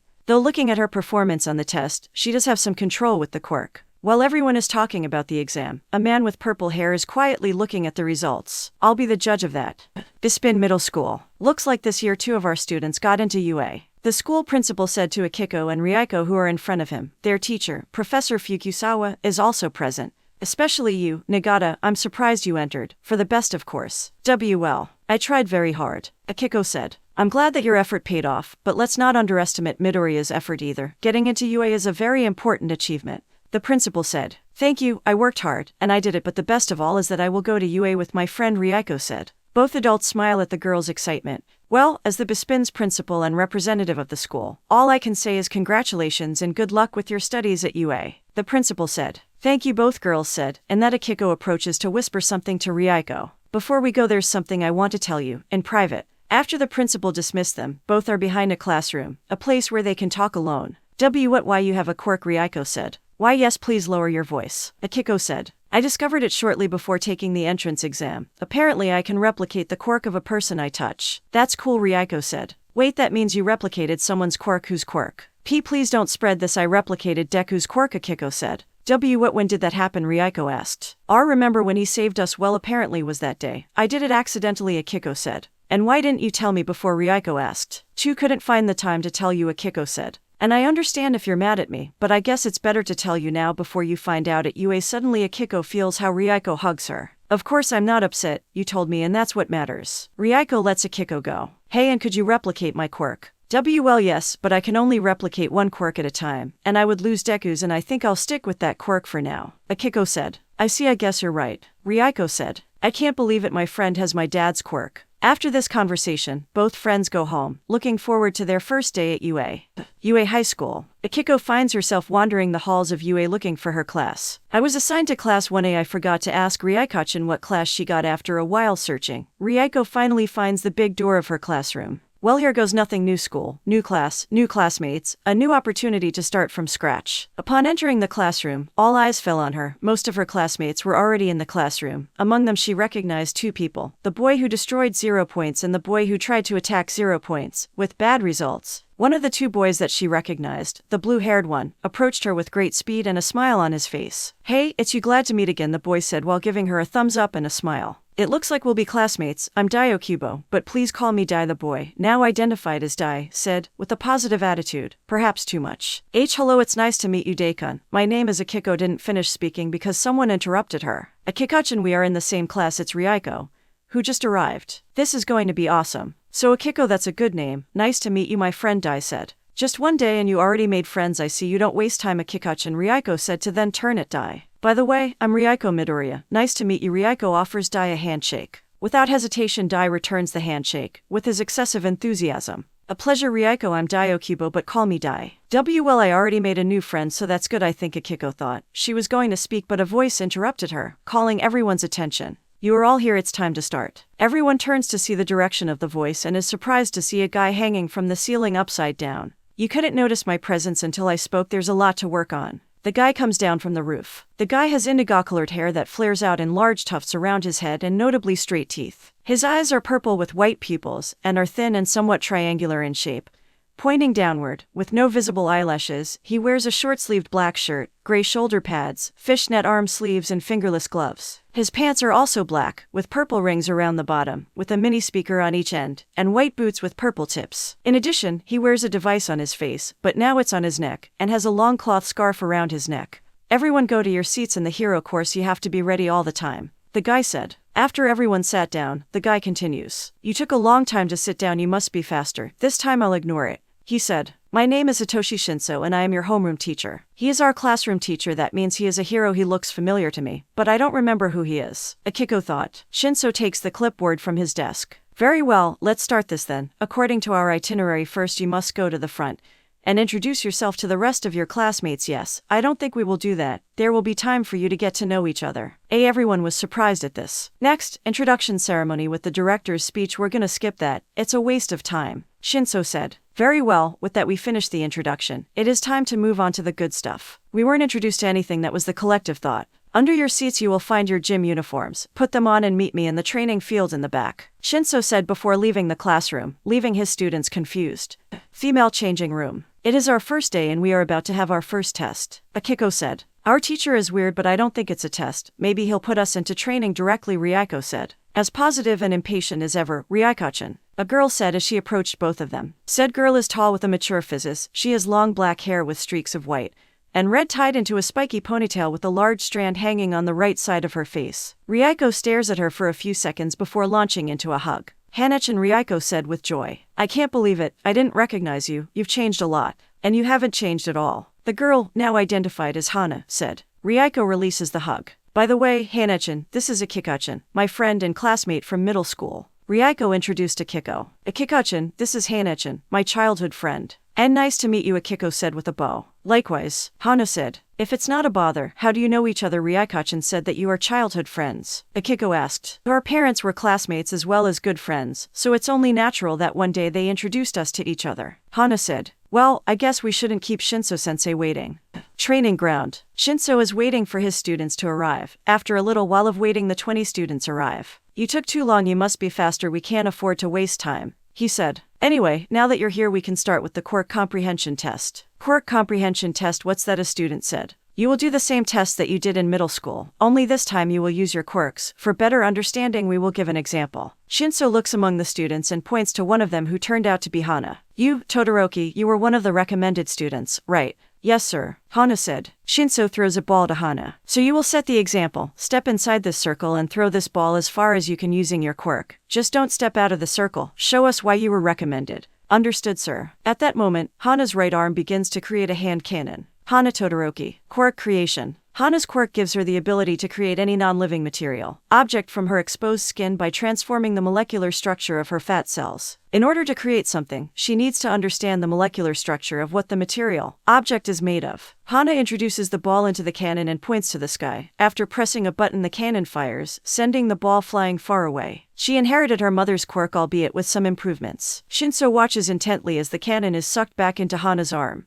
Her creation speed is higher, in addition to being able to absorb the objects she creates, as long as they are still connected to her body. Shinso looks at the rest of the students. With this test you will be able to know your limits, your strengths, and what you need to improve. Shinso shows Hana's score. Wow, 803.6 meters. That's cool. Now, you probably are excited to be able to use your quirks, and some of you are even thinking that this will be fun and stuff. In that case, there is something you should know, Shinso said. I don't care where you place at the scoreboard. If you don't meet my expectations or if I catch you slacking off in the test, I'm going to expel you. What? That's unfair. Unfair, Shinso said. What is unfair is to give your best and still be defeated by someone who made the least effort just because he had an advantage in a test or confrontation. That despite your best effort you are defeated by someone who did not try even half as hard as you, that is unfair. And what about the positions? Shouldn't it matter who is higher? One student asked. Don't be mistaken, the place you are in is important. But not to know if you are worthy of being in the hero class. Your position at this moment is an indication of how much you need to improve. If you are the first place, you have an advantage.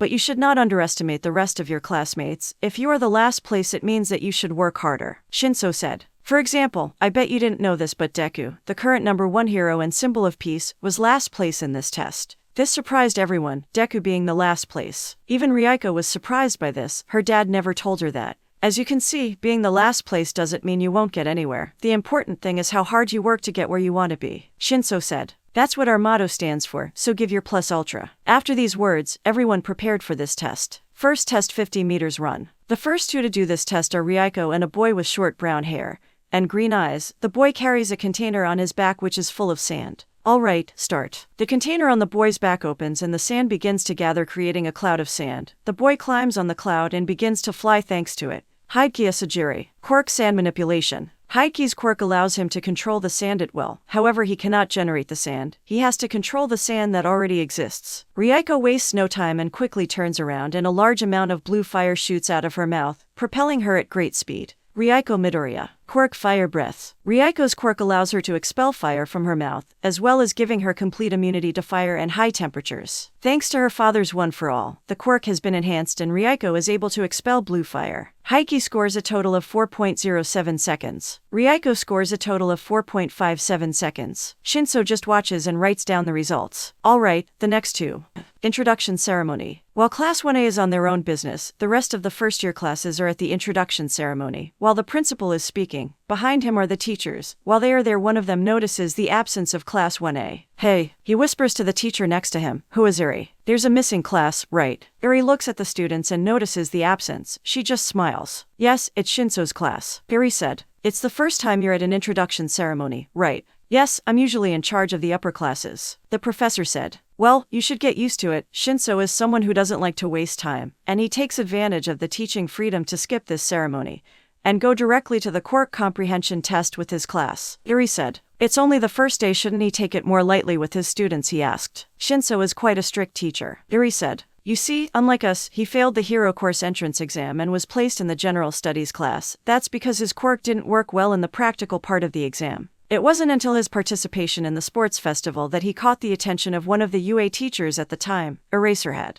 Eraserhead, your father, the professor asked. Yes, Dad decided to give him a chance and helped him by training him. After much effort, sweat and blood, Shinso managed to pass the test, and for his second year he joined the hero course. Eri said. That is why he is very strict. He highly values hard work and punishes those who doesn't give their all with expulsion. That explains the reduced number of students who reach the second year. The professor said. It is quite similar to Eraserhead. He went through a long road before reaching the hero's course, and he wants everyone to keep that in mind. That the hero's path is not nice, those who doesn't understand it are not worthy of being heroes. Eri said. That, and I think that Dad influenced him a lot. I think I inherited a bit of his personality, with not wasting time and all that.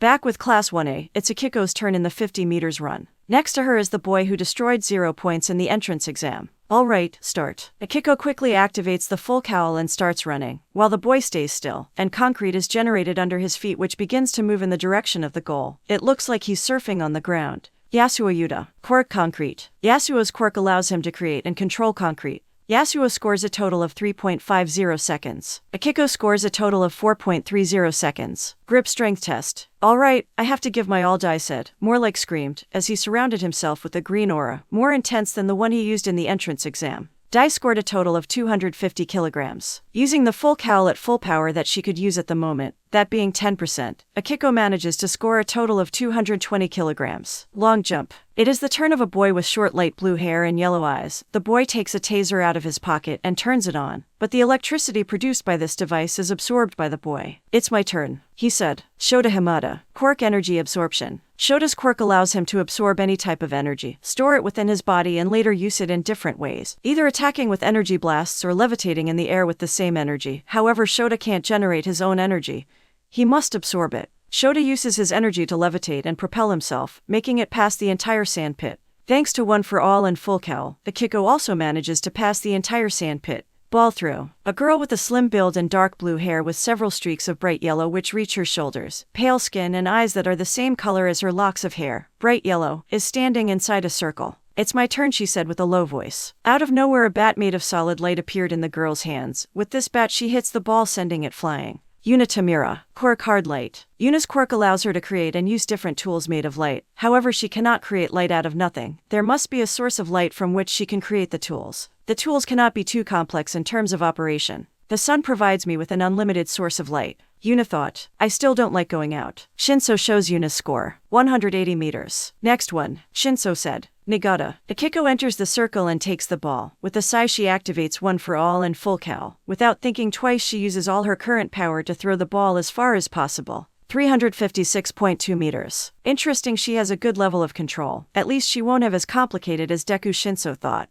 Next one. The rest of the tests passed, and everyone was ready to check their scores. Alright, it's time to show the scores, but before that Shinso said, congratulations, everyone managed to impress me, so no one will be kicked out, at least for now. This made everyone sigh in relief. Now, look at your scores and remember, if you're in last place that means you'll have to try harder, Shinso said before showing the scores. 1. Mako Tagata. 2. Hana Todoroki. 3. Yasuo Yuta. 4. Shota Himada. 5. Dio Kubo. 6. Akiko Nagata. 7. Hidekiya Sajiri. 8. Isamu Takoyami. 9. Maya Noguchi. 10. Rieko Midoriya. 11. Kenzo Kirishima. 12. Kumiko Kirishima. 13. Ren Tetsu. 14. Io Akami. 15. Kyoko Seki. 16. Yuna Tomura. 17. Takeshi Shimizu. 18. Kenji Kaminori. 19. Akira Mikami. 20. Musashi Kabuto. Now that you've seen your scores, there's just one last thing left to do today, Shinso said. In general, I have to give you some free time to get to know the facilities, but you can do that later. What comes now? Another test, one student asked. No, I'll explain when we're there. Change into your uniforms. I'll wait for you here.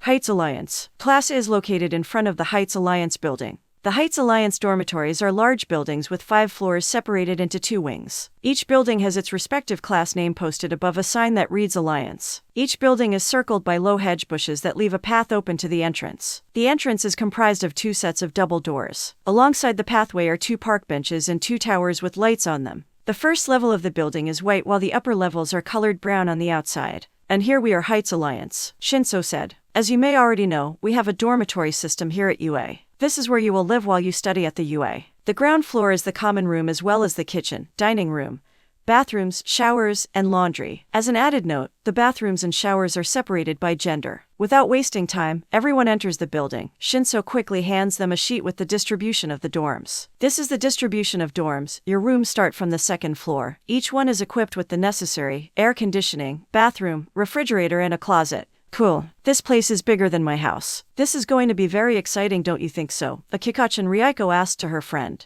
Guess Akiko said. Come on, don't be like that. I think this will be a good way to get to know each other, Dai said. Indeed, this place looks really nice, Hana said, although it is smaller than my house. Humble, Hana, humble. Ryuko said. Very well, get your rooms ready. When you finish you can take the rest of the day to see the facilities. See you tomorrow in class, Shinso said before leaving the building.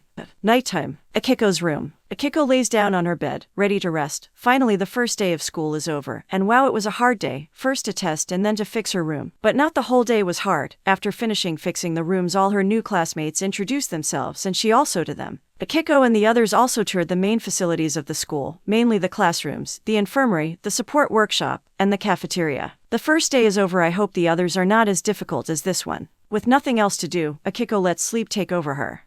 WA Japan offices. In the WA offices in Japan there is a guy with blue eyes, fair skin and medium-length blue hair that reaches his shoulders. Said man is dressed in a gray suit. Said man has finished his working day when a message arrives on his phone. Seeing the message, the man quickly puts his things in his briefcase, which is a slightly larger than normal briefcase. I see you're in a hurry, Ike-dessen, one of his coworkers said. Yes, there are some things I have to do before I go home. The man, now identified as Ike, said. Well, have a nice day then. Ike nods and leaves the building and gets in his car. After driving for a while, Ike arrives at a mansion a bit far from the city, parking his car. Ike enters the mansion to quickly change his clothes. Now he is wearing dark blue pants, white shoes, a white shirt with a fancy orange waistcoat over it, and a black trench coat. Approaching the painting of a nude woman, Ike presses some hidden buttons inside the painting, and it reveals an elevator behind it. Ike enters, and as the elevator goes down he opens his briefcase and presses some buttons which open a secret space. In his briefcase, Ike takes out a gray mask from this briefcase. The mask is simple, it does not have any type of print or special design except for the number 1 in red on the forehead. Ike puts on the mask, hiding his facial features. Ike gets out of the elevator and walks through a dark corridor until he enters a room. Inside said room, there is a chair facing several screens on a large table. On said table there is also a keyboard and mouse. It seems that there is someone sitting on the chair. Ike kneels before the chair. Number 1. Do you have something to report? A female voice said.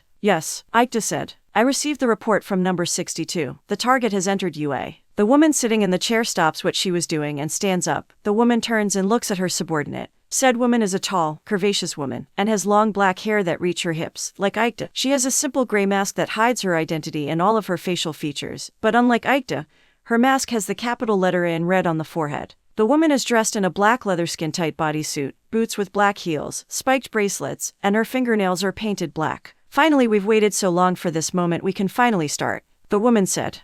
A new day has come, and Class 1A was having their morning lessons. Right, they were having English classes with Raketti. Very well, who can tell me which of these sentences is the correct one? Raketti asked. But seeing that no one answers, she decides to choose someone to answer. Okibokun, could you tell us the answer? Dai gets a little nervous, but still decides to answer. It's the second, he said. No, I'm afraid not. The correct answer is the fourth. Raketti said. Ugh. After the morning lessons, in the afternoon, it is lunchtime. It is first-class food at low prices in the large dining room. And after lunch comes the class. Everyone in the hero department has been waiting for the basic study for heroes. Hey, who do you think our heroics teacher will be? Dai asked his group of friends, which at the moment are Akiko, Ryuko, Hana and him. Everyone is talking to each other as the teacher arrives. I don't know, it could be any hero, Akiko said. While everyone is talking, the classroom door opens, and the teacher enters. The professor is a man with short spiky black hair and a frown on his face. His hero costume consists of a black full-body suit, a red life jacket, red shoes, an underwater breathing mask, red gloves and a red cap with 2 horns as well as a blue visor to see underwater, and her wrists have a pair of small water cannons. All right, everyone shut up and pay attention. The heroic class starts from now, the professor said with a strong and authoritative tone. Quickly everyone takes a seat and remains silent.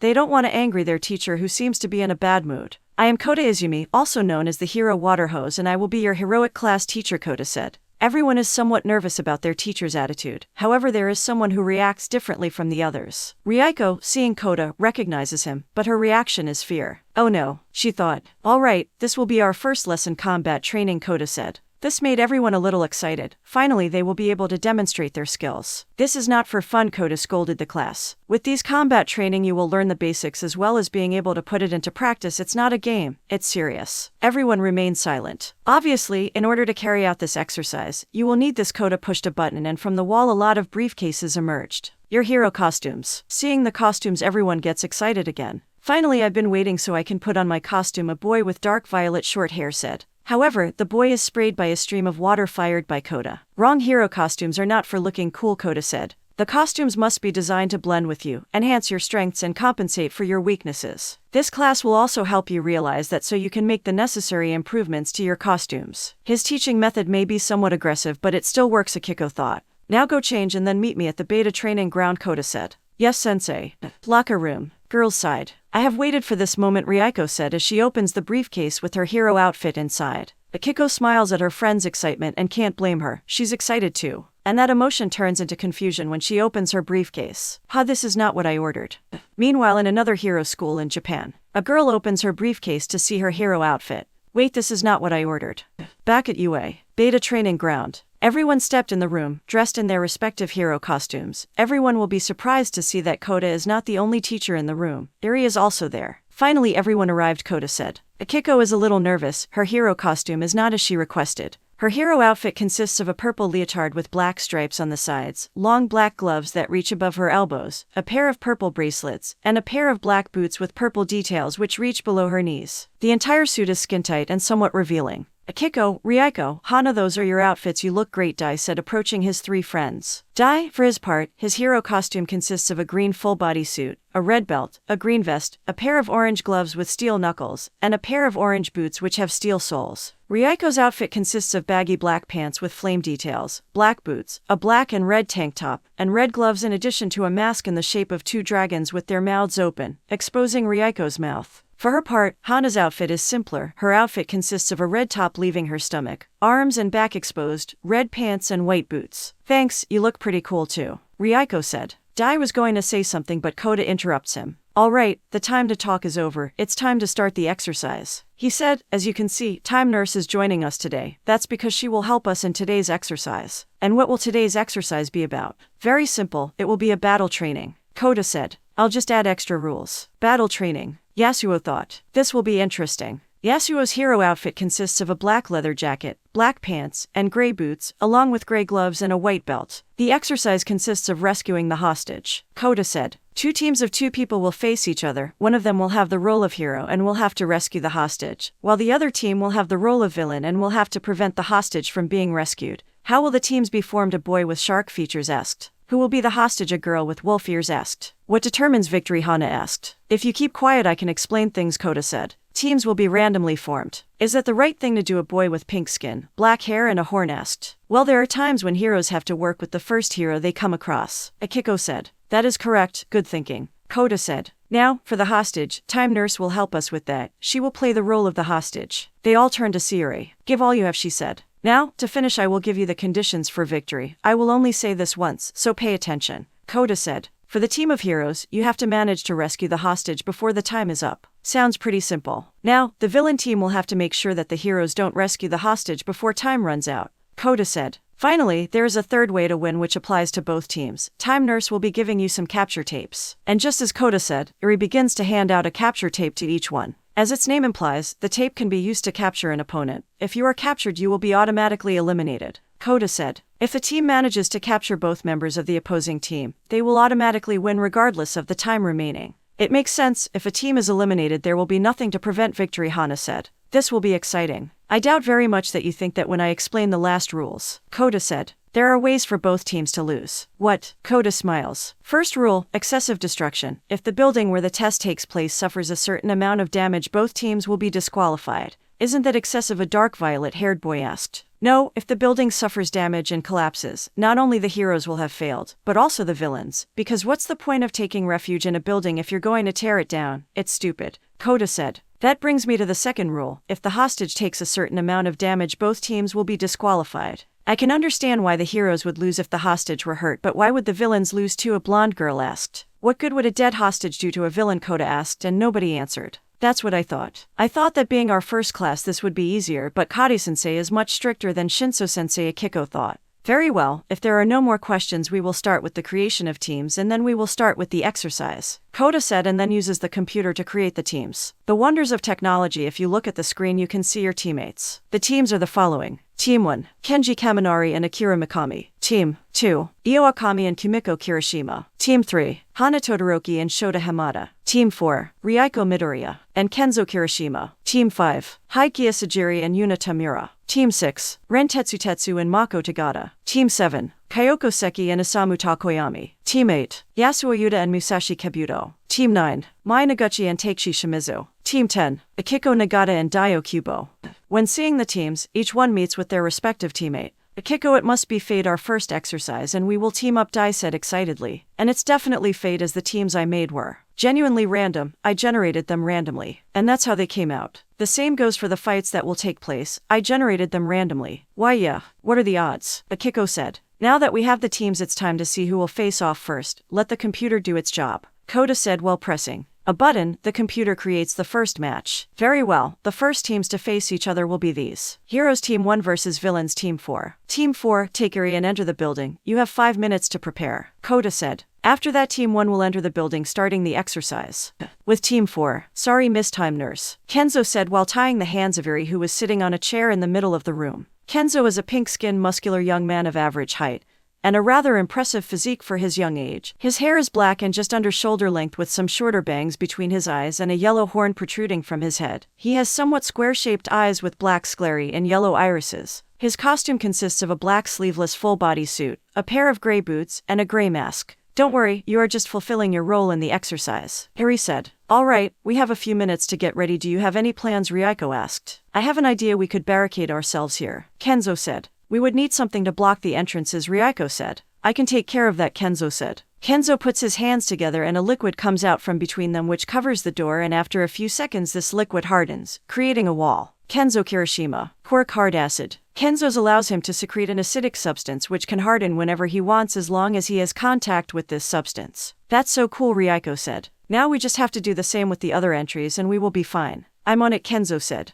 5 minutes later, Kenji and Akira are looking at the map of the place when Koda speaks through the speaker. All right, hero team, you can enter now. Looks like it's our call, Kenji said. Kenji has short dark purple hair, parted to the right with an asymmetrical fringe that has 2 reflections shaped like sound waves on either side. He has triangular onyx eyes with notably long lower eyelashes and small eyebrows. His hero costume consists of a plain black shirt, over which he wears an open black jacket, black pants and black boots. On his boots and jacket he has stereos built into his shafts and arms. How problematic. I would have liked not to go first, Akira said in a bored tone. Akira is a boy with a slim build and pale skin.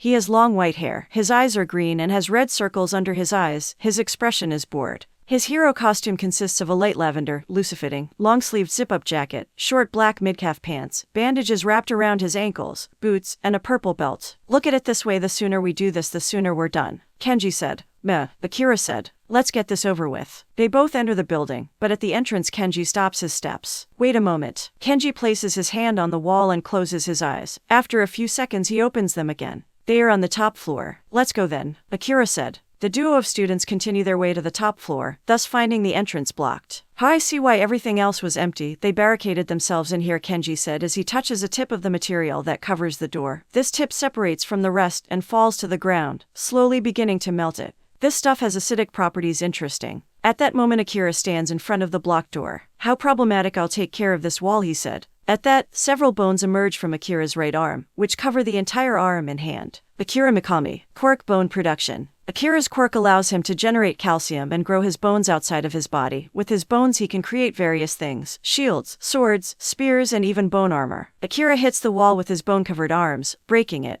On the other side, Ryuko and Kenzo are surprised to see Kenji and Akira enter. Don't worry, the heroes have arrived, Kenji said. This is not good, Kenzo said. It doesn't matter, we have to adapt to the situation, Ryuko said, and then shot fire from her mouth at Akira and Kenji. Let me handle this, Kenji said as he pointed the speakers of his suit at the fire attack and quickly released sound waves which collided with the fire, both attacks being destroyed when they collided. Kenji Kaminari. Quirk sound wave. Kenji's quirk allows him to generate sound waves throughout his entire body. The sound waves are powerful enough to easily destroy glass as well as being able to damage people's eardrums if Kenji isn't careful. Prolonged use causes Kenji to suffer from uncontrollable body tremors which render him temporarily immobile. That's not good, Ryuko whispered. Let's get this over with, Akira said as he charges at Ryuko and Kenzo. Kenzo quickly shoots acid at the floor and begins to slide on it, tackling Akira and knocking them both out of the room. It seems like it's just you and I left, Kenji said as he attacks with another sound attack. I'm okay with that, Ryuko said as she fired from her mouth. Both attacks collide. Meanwhile, Kenzo attacks Akira by shooting acid at him, but Akira creates a bone shield to cover himself, then quickly creates a bone spear, and quickly attacks Kenzo, who shoots acid and hardens it to create a wall. and protect himself. Akira breaks the wall with his spear, but it melts thanks to the acidic properties of the wall. This is going to be troublesome, he said. I better finish this quickly. Akira rolls his bone fist and prepares to attack Kenzo. I can do that too. Kenzo surrounds his fist with acid and hardens it, and like Akira he also attacks. They both hit their faces so hard that they fall to the ground unconscious at the same time. Back with Kenji and Ryuko, Kenji dodges a rolling fire attack from Akiko, and then attacks with a sound wave which is also dodged. She's good, Kenji thought. At that, Ryuko approaches Kenji and attacks him with a kick, but said kick is dodged by Kenji, who crouches. I got you, Kenji said, taking advantage of his position to point one of his speakers at Ryuko. Soundwave surround speaker. Oh no. Dragon's breath. Ryuko quickly counterattacks with an attack of her own. Both attacks collide with her target, raising smoke. Once the smoke disperses, both are seen on the ground unconscious. Wow, that result is unexpected, Yuri said. Meanwhile, in the observation room, all four are out. How unexpected. For his part, Kota can't help but facepalm at the result. Okay, the fight is over, he said into the speaker. The result is a draw. Is that possible? One student asked. Well, apparently yes, Kota said. Eri, do you mind? Sure, Eri said, easily freeing herself from her restraints and picking up Ryuko and Kenji from the ground. Very good. What did we learn from this fight? Kota asked to the class. That now we can have a draw, one of the students said. No, well, yes, but that's not what I mean, Kota said. We learned the importance of planning and having a contingency plan. I get it. Team 4 had a good initial strategy, but when they saw that it didn't work, they didn't know what to do. Hana said. Yes, and Team 1 didn't have a plan as such and they just attacked. Akiko added. Correct, Kota said. I'm glad that at least some of you paid attention beyond the action. Ouch, that hurt, Dai said. Very well, let's wait for the robots and Eri to bring those four and we will continue with the next round in which these teams will face each other, Kota said as he presses a button making the computer create the next round. Heroes Team 8 versus Villains Team 9. You know how it is, Team 9 take Eri and go to the building. You have 5 minutes to prepare. Team 8 use these 5 minutes to prepare a plan, Kota said.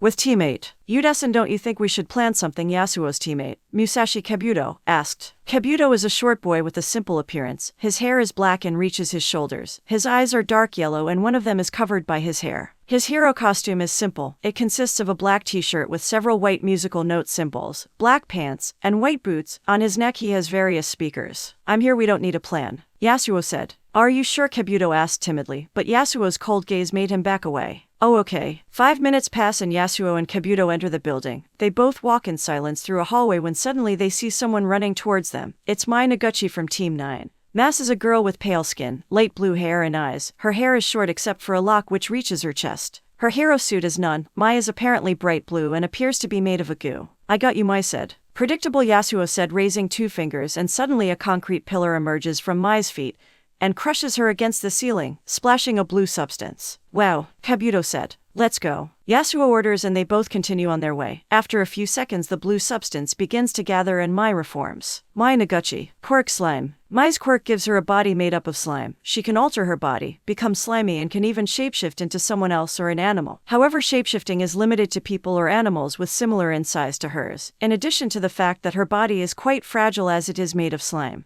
That wasn't nice, Mai said. Back with Yasuo and Kabuto, they both arrive at the place where the hostage is, where Takeshi Shimizu is also waiting for them. Takeshi is a boy with a unique appearance. Although he has a human appearance, his body is covered in gray fish scales. His teeth are sharp, having 2 rows of them. In addition to having gills on his neck, he has curled blue hair and yellow eyes. His hero costume consists of red shorts, sandals, and a pair of gloves with metal plates. I see you've already arrived. Very good. It's more fun this way, Takeshi said. Takeshi Shimizu. Quirk shark. Takeshi's quirk is a mutant quirk that gives him the appearance of a humanoid shark. His teeth are sharp with which he can cut metal, and his skin is scaly which increases his defense. In addition to having regenerative properties, he can breathe in the water where all his senses are increased, in addition to being able to move at great speeds in the water. I'll take care of this, Yasuo said. At that, Mai emerges from the fissures in the ground. Don't think I'm so easy to beat, she said. What a hassle, Yasuo said. Mai grows her fist and charges at Kabuto and Yasuo. Likewise, Takeshi charges at both of them. I'll take care of Noguchi, and Kabuto said. AHH. Kabuto lets out a loud scream which turns into a powerful sound wave. Said sound wave makes Mai's body explode, all because it is made of slime.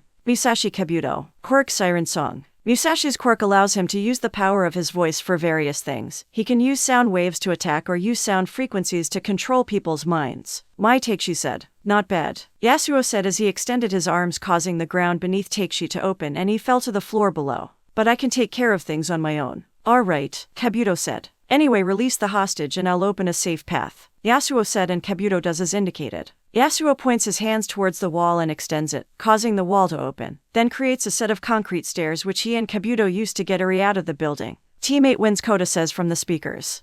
Back in the observation room, everyone is speechless at how quickly everything happened. Very good, now we can say that the MVP of the fight is, Kota said. It's obviously Utakun, girl with wolf ears said. He made everything seem so easy. Correct, but we also can't help to notice because he decided to do everything on his own, and although his teammate helped him, Yuta wanted to do everything on his own. Kota said. That's a mistake, although in this situation everything turned out well thanks to the fact that his quirk was ideal for this situation. The building is made of concrete and he can manipulate it. If the situation were different, it would not have ended so well. It makes sense, we can't just depend on our quirks. Having allies makes a team varied. Hana said. Let me tell you something from personal experience. Kota said. Never refuse help, you never know if you really need it. So deep. Dai said as tears come out of his eyes comically. Very well, when teams 8 and 9 return we will begin the next round. Kota said. So far we have had interesting fights, we'll see how the others will be.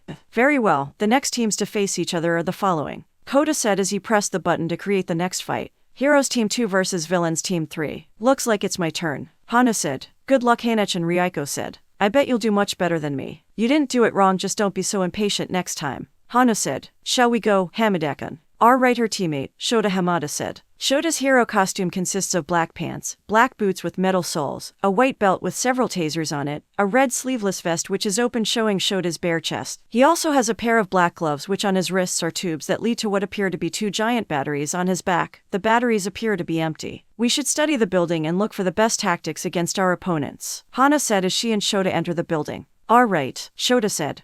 Tell me, Hamada-kun, your quirk allows you to absorb any type of energy, right? Hana asked. Yes, although I generally absorb electrical energy since it is the easiest to obtain, Shota said. That explains the tasers on your belt, Hana said. But tell me, what do those batteries on your back work for? They are actually energy stores. You see, I have a limit of energy which I can absorb. These batteries help me store more energy than normal, Shota said. They also help me to have an energy reserve. I cannot keep the energy absorbed all the time inside my body. Over time it disappears. These batteries give me an extra reserve of energy just in case. I see, Hana said. I see you have everything thought out. That's good. And what about you? From what I've seen you can create things, right? Shota asked. It is a simple description, but it is correct to a certain extent. Hana said. I can create any non-living object from any exposed part of my body, but I have to know the molecular structure of the object I am creating. Oh, sounds complicated, Shota said. At first it was, Hana said. Anyway, I think it would be best to start fortifying the place and setting up some traps. Yes, that's a good idea, Shota said. Perfect, I'll start creating the objects, while you take a look around and see where it would be ideal to place the traps, Hana said as she starts creating items. Alright, Shota said. 5 minutes pass and Kimiko and Io are ready to enter. Kimiko is a girl of medium height, light skin and red eyes. Her face is framed by short, fluffy, unruly pink hair. Her hero costume consists of a sleeveless t-shirt with the letter K in the middle, baggy black pants, a pink belt, and red boots. She also wears a wired guard around her face, reaching from just above her hairline to below her jaw. Io, for her part, is a girl of average height, with long gray hair that reaches her shoulders as well as having a small extra ponytail. Her skin is pale, and her eyes are yellow. However, her most striking attributes are her wolf ears on her head in addition to the gray fur she has on some parts of her body, mainly on her cheeks, chest, and legs. Her hero costume consists of a white top that only covers her breasts, leaving her stomach exposed, a black vest the same length as her top, blue shorts with a black belt, and she also wears a black choker collar that resembles a dog's collar. Alright, hero team, you can enter now, Kota said from the speaker. Okay, let's do this, Kimiko said excitedly. Wait a minute, let us find out where they are, Io said. Us, Kimiko asked. Yes, us. She said it and a spirit of a wolf appears behind her. Io Akami, quirk wolf spirit. Io's quirk allows her to spiritually project her inner animal. In this case it is a wolf. Due to this she also acquires characteristics of said animal, such as wolf ears, a tail and fur on certain parts of her body, especially on her legs and face. In addition, she also has certain advantages of her wolf characteristics, such as a more developed sense of smell and hearing, and natural night vision. The wolf spirit can interact with the physical world, which provides Io with a partner in battle. This girl is my partner, Io said. Now we will be 3 against 2, we have the numerical advantage. Cool, Kimiko said. Now let's see what our opponents are up to.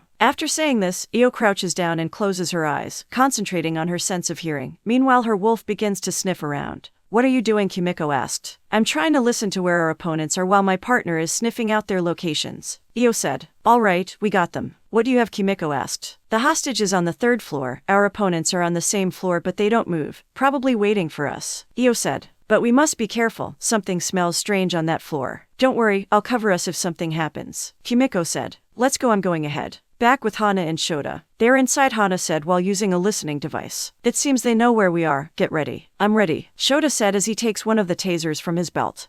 Observation room. Hey Akiko-chan, who do you think will win? Ryuko asks, whispers to Akiko. I couldn't tell you. Hana's quirk is quite versatile, but thanks to Akuma-san it is now a disadvantaged combat, Akiko said. Look, the fight has started, Dai said.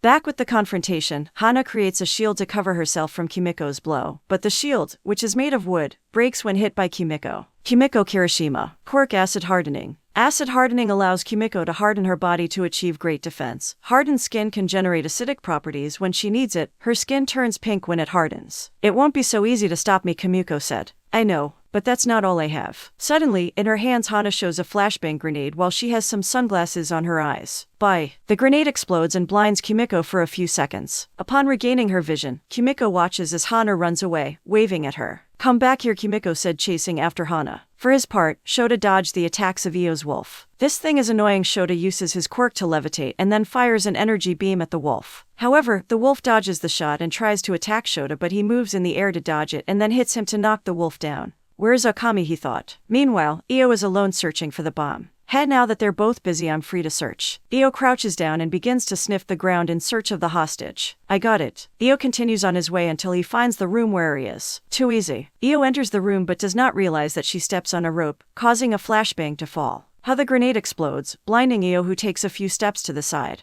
My eyes. Io steps on another rope and suddenly capture tape comes out of a machine trapping her. Io, Okami has been captured. Koda said. Okami, could you be kind enough to stop your wolf? Yes, Io said. I was overconfident. I should have checked my surroundings. I'm sorry, but I'm not allowed to help either side, Eri said. Back with Shota, he sees the wolf disappear. It worked. At that, he puts his hand to his ear. Todoroki-san, where are you? Meanwhile, Hana uses a shield, this time metal, to block Kimiko's attack. Sector 3 of the same floor. Hana answered Shota's question. Okami may have been captured, but I won't give up, Kimiko said. Kimiko stiffens her arms and puts them in X position and then charges at Hana. Hana turns to protect herself with her shield but is surprised to see that it begins to melt slightly. Why? Suddenly, Kimiko moves her arms and splits the shield in half. My hardened skin can generate acidic properties. I bet you weren't expecting that. Kimiko takes Hana by the arm and puts her in a lock to immobilize her. I will eliminate you first and then your partner. Having Hana immobile, Kimiko takes the capture tape and is about to capture Hana, but then a beam of energy makes her let go of Hana and jump back. That was close. Are you okay? Shota asked. Yes, thank you, Hana said. 2 against 1, it's okay. My hardening can against you, Kimiko said. Hamada-kun, try to stop Kirishima-san for a few moments. I have an idea but I need time to create it, Hana said. Alright. Shota fires a beam of energy at Kimiko, who covers herself with her arms. I don't have much energy left, so you better do it quickly. I do it as fast as I can, Hana said. I won't be stopped, Kimiko said as she moves forward even though Shota is shooting his beam at her. I am an unstoppable object. Kimiko reaches Shota and grabs both of his arms, then knocks him down and then traps him with the capture tape. Shota Hamada has been captured, Koda announced. Now is your turn. Kimiko charges at Hana but she moves out of the way, revealing a machine that fires a claw and traps Kimiko against the wall. That's not enough. Kimiko tries to melt the claw but it doesn't work. What? There are materials that cannot be melted by acid, Hana said. Although it all depends on the type of acid. This won't keep me forever, Kimiko said and then, with her strength, began to open the claw to free herself. I know, I just needed to stop you for a few moments, Hana said, and just as she said that, time's up, villain team wins, Koda said. Once Akuma-san was captured it was just a matter of stopping long enough for time to run out, Hana said. Oh man, how bad, Kimiko said. Don't be discouraged either, you were close to defeating us, Hana said. Don't be discouraged either, you were close to defeating us. Kimiko smiles. Thanks, she said. Observation room. All right, another round over, Koda said. Now, obviously the MVP of the match was Todoroki, but who can tell me why? Well, she was careful to leave the traps in the room where they were holding the hostage while she and her partner faced the heroes, Akiko said. Correct, although the other team's strategy was not bad. They used their numerical advantage to their advantage, but they made a fatal mistake, Koda said. Who can tell me what it was? I got too confident and got carried away. That's why I fell into the traps. I could have checked the room before entering, Io said, admitting her mistake. Admitting a mistake is a good thing, Koda said. Just make sure you learn from that mistake. Yes, sensei, Io said. Otherwise, both Hamada and Kirishima did their jobs well, Koda said. Now let's proceed with the next match, which will be between these teams. Heroes Team 5 versus Villains Team 6. You already know the rules, so I won't waste time saying them. I'll let you know when it starts, Koda said. Are you ready? A boy with short periwinkle hair asked a boy with messy orange hair. The boy with periwinkle hair is Mako Tagata. Mako is a tall young man with a very muscular build. He has light skin, short periwinkle hair and royal blue eyes. In his hero costume, Mako wears a tight royal blue top, 2 red lines acting as a belt, loose dark blue pants, and turquoise knee-high boots. Finally, he has a blue visor with white lenses. On the other hand, the orange-haired boy is Ren Tetsu. Ren's outfit consists of black cargo pants, orange boots and gray sleeveless shirt, and an orange headband that serves as a mask. Hell yeah, Ren said. Mako and Ren rush in to enter the building while the team of heroes meets to plan. Let's make a plan, Tamurasan, Haiki said. His suit consists of long dark pants, a long-sleeved red jacket with a hem, a pair of black shoes and a purplish-gray vest. On his back he carries his sand container. Right, Yuna said in a low tone. Yuna's costume consists of a black full-body suit with white vertical stripes on the sides, shorts and a sleeveless crop top both in purple cool, a pair of gothic platform boots, and finally a belt which has several flashlights attached to it. Meanwhile, in another part of UA, Creati and a woman with pink hair and yellow eyes are in front of a building waiting for something. How long will it take? I have several babies to finish, the pink-haired woman said. It won't take long, besides you don't want your new baby to receive the approval of a high-ranking government official, right? May Creati said. You're right about that, May said. Just then, a car parks in front of them and out of it, representing the WA, comes Hayate Aikta. Aikta-san, welcome to UA. I hope the trip was pleasant. Creati said. It is not necessary to be so formal with me, Creati. Aikta said. Now, explain to me what this is. It's the Adaptive Training Complex, May said. It is a new building which is used to train the students of the hero course. I see, I guess that's why they need the WA seal of approval. Aikta said. Right, now if you don't mind follow us so we can show you the place and how it works. Creati said. I'm right behind you. Aikta said, following May and Creati inside the building. Back with Class A, the 4th match has begun. Haiki and Yuna walk through the hallways of the building, ready for anything. Nothing for now, Haiki said. Let's go to. Hey, watch out with the head, a loud voice said, stopping them in their tracks. Haiki looks down at the ground and sees that he is stepping on, or rather going through, Mako's face. What the? He asked. I surprised you, right? Mako asked, then emerged from the ground and punched Haiki. Quickly, Yuna takes a flashlight and turns it on and then creates a light bat. I got him. Yuna tries to attack Mako, but Ren intercepts her attack with his arm, which is covered in metal and turned into the edge of a sword. Ren Tetsu. Quirk iron hands. Ren's quirk allows him to cover his hands in metal, and while they are covered in metal he can manipulate them. For example, he can create a sword with his hand while covered in metal. Sorry but no, Ren said. Mako charges at Haiki, but he uses his quirk to trap him in a sphere of sand. I get him, he said. I'm sorry but it won't be that easy to catch me, Mako said, coming out of the sphere while in his right hand he is generating waves of energy. Take this, Mako Tagata. Quirk Yurei. Mako's quirk allows him to become intangible, and while he is intangible he can float and shoot energy waves. When he activates his quirk he becomes translucent. Haiki gets up from the ground and tries to attack Mako with several sand whips, but Mako simply becomes intangible and floats towards Haiki with the punch ready. OSHT. Haiki covers himself with his arms, but it was part of Mako's plan, who pierces him thanks to his quirk and then knocks him down and then captures him with the capture tape. On the other hand, Yuna defends herself from the attacks of Ren, who combines a style of martial arts with his attacks with his arm turned into a sword. Haiki Asajiri has been captured. What Yuna gets distracted, which Ren takes advantage of to disarm her. Yuna looks at her rival who points the sword at her. Yuna just raises her arms. I give up, Yuna said, allowing herself to be captured. Yuna Tomura has been captured. The villain team wins, Kota said. All right, Mako said, arriving next to Ren. Good job. Thanks, dude, Ren said, bumping fists with Mako. Observation room. That was the most unbalanced fight I have ever seen, Teichi said. I think the most unbalanced was yours with Shiranusan against Yuta-kun and Kabuto-kun, Io said. Don't remind me, Teichi said. I have a doubt, Tamurasan, why did you give up? Kimiko asked. There wasn't much I could do 2 against 1, Yuna said. So I decided not to postpone the inevitable. Knowing how far you can go is also a good thing, Kota said. Very good, now we only need the last confrontation. We already know which teams will face each other, but we still have to see who each role will be. The computer showed the next match. Heroes Team 10 versus Villain Team 7. Alright Akiko, we have to be the heroes, Dai said, exuding excitement everywhere. We are the last fight, so we have to give the others a fight to remember. Alright, Akiko said. You know the rules. Team 7 enter the building to prepare. Team 10 wait outside for the fight to start, Kota said. Without further ado, both teams go to their respective positions. I'm burning with excitement, Dai said. Aren't you, Akiko? I suppose so, but I don't think I can reach your levels of emotion, Akiko said. I'm sorry, I just can't help it, Dai said. So how will we do this? Well, our quirks are similar to a certain extent, so we could jump right in, Akiko said. Straight to action, I like that plan, Dai said. Even so, we have to be careful. In the comprehension test I couldn't see Takoyami-kun and Sekusun's quirks well. I only know that Takoyami-kun's quirk has to do with shadows, Akiko said. Understood, boss, Dai said. Something else. Yes, I have strategy, Akiko said, making Dai smile. The minutes passed and it is time to start the last fight. All right, hero team can enter the building. Using stealth, Akiko and Dai enter the building. We're in. Now let's search for the hostage, Akiko said. You and I will have no rival, Dai said. Akiko smiles but then sees something approaching behind Dai. Quickly Akiko activates the One for All and takes Dai out of the way. Just then a human-shaped shadow attacks where they were. That was close, thanks, Dai said. No problem, Akiko said as she and Dai dodged the shadow attacking them. This must be Takoyami-kun's quirk. You were right about that, Nagatesan, Isamu Takoyami said, coming out of the shadows. From his back the shadow that attacked them is emerging. Isamu is a short boy, his hair is short, dark green, and his eyes are red. His hero costume consists of a dark green, almost black full-body suit, black boots and a red necklace. His costume has frog motifs around it. Daikun, just as we agreed, Akiko said. Yes, Dai said, and then a light green aura began to surround him. Dio Kubo. Quirk Spirit Force. Dai's quirk allows him to increase his body's limits artificially and forcefully, giving him increased speed, strength, and stamina. However, it comes with severe pain that grows depending on how much he increases his limits. Dai and Akiko approach Isamu, then Akiko takes Dai's arm and begins to spin.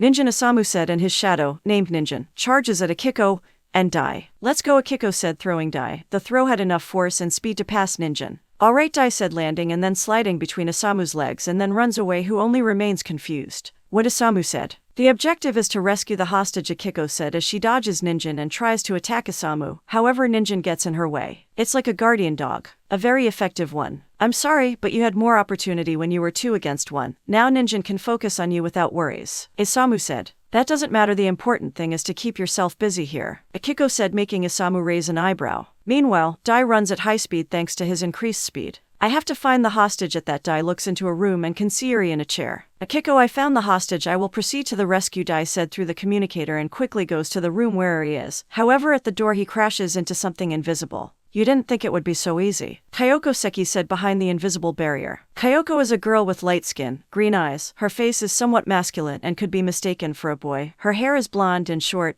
barely reaching her ears. In her left ear she has an earring and she has a mole on her left cheek. Her hero outfit consists of a cream-colored skirt, a loose-fitting mint-colored sweatshirt, white stockings that reach above her knees, and white platform heels. Sorry, hero, but you've come this far, Kyoko said, placing her hands on the ground, and suddenly several crystals emerged from beneath Dai. Luckily, Dai managed to avoid the crystals that tried to capture him. Kyoko Seki. Quirk Crystal. Kyoko's quirk allows her to generate crystals from her body or any surface. The crystals are tough enough to withstand various impacts without breaking. Dai lands and tries to kick a crystal, but it resists the impact. They are tough. Dai thought. Surrender, hero, save us time, Kyoko said. A hero never gives up, Dai said, charging at the crystals and breaking it with several kicks. You are persistent, Kyoko said, creating more crystals. Back with Akiko and Isamu, the latter attacks Akiko with Ninjin, who dodges it and quickly enters one of the adjoining rooms. That shadow, Ninjin, is very persistent. I have to find a way to pass it, Akiko thought, and then saw a few rocks on the ground. Yes, that's it. Isamu and Ninjin wait for Akiko to make her move. They are patient enough. Just then they hear a sound to the right. Without thinking, Ninjin attacks, but there is nothing. What the? Isamu said, but then he looks behind him and looks at Akiko right behind him, ready to hit him. Apparently Ninjin is sentient and can be fooled, Akiko said. Isamu looks at Akiko and Gamma. Just as Isamu said that, another shadow comes out of his back, hitting Akiko and making her fall to the ground. What the? Akiko looks at the shadow that hit her and realizes that it is shaped like a frog. You know, Ninjin, now meet Gamma, Isamu said. You have 2 shadows, Akiko said. Not exactly. When Isamu said that, Akiko, out of pure instinct, dodges an attack from a third shadow that, like Gamma, is shaped like a frog. And now you know, Karu, now it's everyone. Isamu Takoyami. Quirk Shadow Frog. Isamu's quirk allows him to generate 3 shadow entities from his back. 2 of them have a frog appearance and the third one has a humanoid appearance. The darker the place, the shadows are stronger and more difficult to control. Well, this is going to be a problem, Akiko said as she defended herself from the attack of the 2 frog shadows. Back with Dai, he has his own problems. Kyoko's crystals are giving him problems. He doesn't have much room to dodge and he's running out of ground without crystal. As soon as Dai lands a foot, a crystal manages to catch him.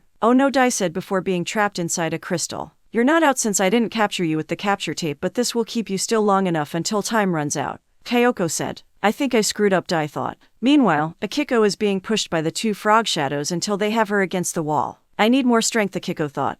Observation room. In the observation room, everyone is watching the fight. Takoyami and Seki have Nagata and Dai on the ropes, Kumiko said. Even though Akiko and Dai have similar quirks, Akira said in a tired tone. How troublesome. Hanach and Akiko-chan and Daikun are losing, Ryuko said to her friend. I can see it. Apparently they are rivals. That brute force doesn't work well against them. Hana said. Takoyamikan's shadows protect their host while Sekusen's crystals are highly resistant to shock. And both Akikachin and Daikon have strength quirks. They were unlucky in their opponents. Ryuko said. For his part, Koda observes the battle in silence. He knows that nothing is written and that any situation can change. Although there is only 1 minute left, I think we already have winners. He thought. Only one team won as heroes.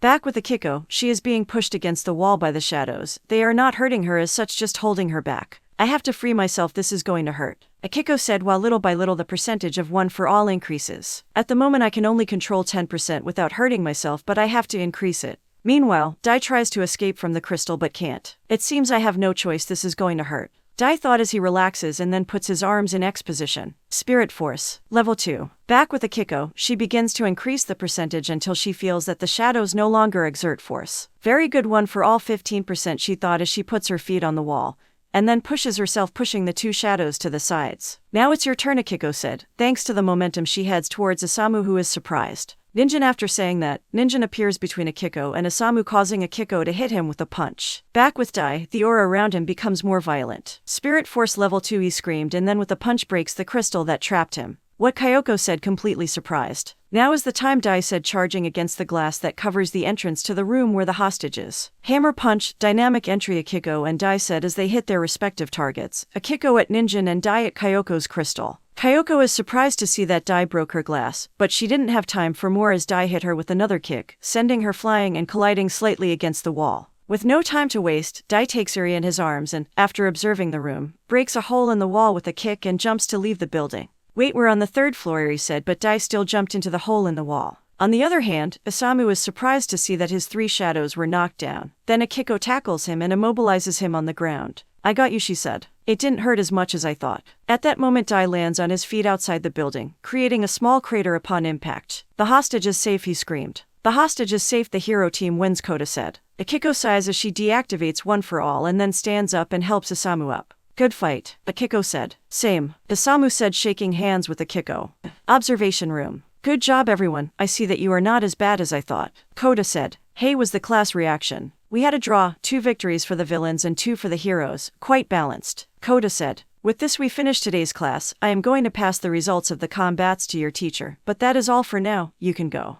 Classes were over for today and Klasa was in the dorms. Today was a busy day, don't you think, Ryuko said. Yes, although interesting, Hana said. I'm still feeling all the excitement of the fights, Dai said. What do you think, Akiko? I bet we make an amazing team. To guess it was only the first time we teamed up, so let's not get ahead of ourselves, Akiko said. Yes, you're right, we have to continue practicing our teamwork, Dai said. And what about us, Daikon? Don't you want to team up with us, Ryuko asked. This surprised Dai. But what ahead of mine, of course I can also team up with you, Dai said to then bow. Multiple times. I was so excited about our victory that I didn't consider you. I apologize. Don't worry, you don't have to apologize, Hana said while trying not to laugh. Next to her, Ryuko can't help but laugh. He's weird, but he's not a bad person, just a little intense with what he likes, Akiko thought while looking at Dai's antics. Elsewhere in UA, Ike finally finishes his inspection of the new building. Interesting building. I can see how this could be used to train future heroes, Hayate said. So what do you say, Creati asked. I approve it. It is a good building and the security system is good, Hayate said. Thank you, Creati said. On the contrary, thanks to you, Hayate said while entering his car. Now if you don't mind, I must report this to the WA. Of course, have a safe trip, Creati said. Good luck with the classes, Hayate said and then drove away. After getting far enough from UA, Hayate takes out a different phone than the one he normally uses. Good news, everything went as expected, he said. Good job, number 1. The person on the other end of the line said. On our side everything is fine, we can proceed with the next part of the plan. Get ready, you are in command of this operation. As you wish, Hayate said.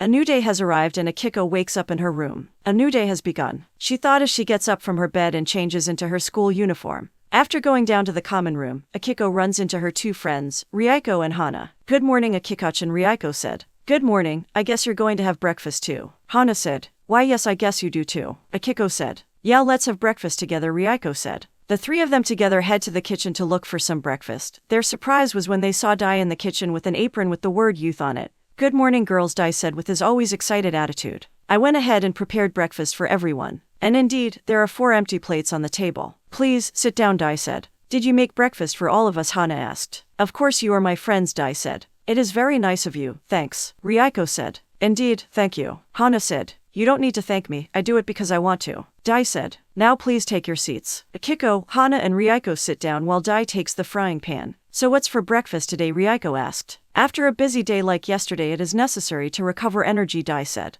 Dai said as he put sunny side up eggs on the plates, 2 on each. An egg for its vitamins and proteins. Then Dai takes some bacon from another pan and serves a pile on each plate. Bacon is rich in protein and vitamins, excellent for metabolism. Where do you know all this from? Hana asked. I mean, you're right, I'm just interested in where you know all this from. Cooking books, Dai simply said, and then took toasted bread and put 2 on each plate. Bread supplies carbohydrates and fiber necessary for the body. Then Dai takes a small bowl full of fruit and puts 1 next to each plate. Of course, we also need fresh foods like fruit. We have melon, watermelon, pineapple, apple and pear. I like fruit, Ryuko said. Finally, Dai takes orange juice from the refrigerator and pours it into 4 glasses, 1 for each. And finally, to stay hydrated, orange juice is good thanks to its vitamin C and calcium, as well as its antioxidants. After this, Dai sits down. And that's how you have a balanced breakfast. Wow, this all looks good, Akiko said. Yeah, one of my hobbies apart from training is cooking, Dai said. I wouldn't mind serving breakfast every day. You're sure we don't want you to feel forced? Hana said. Don't worry, I do it with pleasure. I enjoy cooking, Dai said.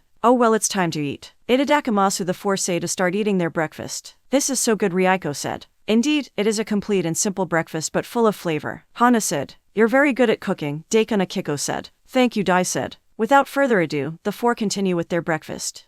1A classroom. Class time has arrived. Shinso stands in front of his class, ready to start. I already reviewed the recordings of the battle training, Shinso said. I was surprised none of you did it terribly wrong. In fact, you did it quite well, for being your first practical exercise, of course. See, sensei, we're awesome, Kenji said. Don't go too high, everyone made at least 5 mistakes during their fights. I'm just saying that for the first time you did well, Shinso said. Anyway, it's time to move on to the next thing. It's time to elect the class president and vice president. That's a pretty normal activity, Akiko thought. Cool, I want to be the president, Kenzo said. No, that will be me, Kanji said. That's a job suitable for someone who knows how to work in a group, meaning me, Io said. Give me a chance, I want to be the president, Dai said. I see that there are many enthusiasts. Even so, they must take into account the responsibilities of the position of president and vice president. It is not just something to be better than others, Shinso said. As president, you must look after the good of your classmates and represent your class. It is not a position to play, it is something that has responsibility, Hana said. I propose that a vote be held. Whoever receives the greatest number of votes, we will know he or she the right one. But you can vote for yourself, right, Takeshi asked. And that is why whoever receives the most votes will be the one, Hana said. It makes sense, and whoever has the second most votes will be the vice president, Shota said. Correct, Hana said while creating some pieces of paper and some pens. Now everyone write a name on a piece of paper and then we will count the votes. After this, everyone gave their vote. To no one's surprise, there are several people who voted for themselves. Even so, the results in the end were as follows. Hana Todoroki 4 votes. Mako Tagata 3 votes. Yasuo Yuta 2 votes. Everyone else had 1 vote. So Todoroki-chan will be the president and Tagata-san will be the vice president, Kenji said. So Todoroki-chan will be the president and Tagata-san will be the vice president. Yes, and Tagata-san is quite friendly and nice, Kyoko said. I thank everyone who voted for me, Hana said. Yeah, thanks, Mako said. Yes, very good. Now that we're done with that, it's time to continue with classes, Shinso said. Like the modern history of heroes, Krieti said, entering the classroom. Exactly, now please pay attention, Shinso said, and then left the classroom. Unknown place. Heiid Aikta, also known by his villain code name, Number 1, is walking through a hallway until he reaches the room where his boss is sitting watching several monitors. How are things going? When the woman asked. Everything is going perfectly, my lady, Number 1 said. Thanks to number 62, we got UAS schedule. Everything is ready. Perfect, now we just need one more thing, the woman said as she stands up and presses a control button so that the walls rise, revealing several tubes with masses of human flesh with some recognizable limbs inside. Choose your pieces and tell number 9 to prepare them. Yes, my lady, Number 1 said, and then began to see the different tubes. And please be careful, you are my right hand and I don't want to lose you for a test, the woman said. Don't worry, everything will be fine, my lady, Number 1 said.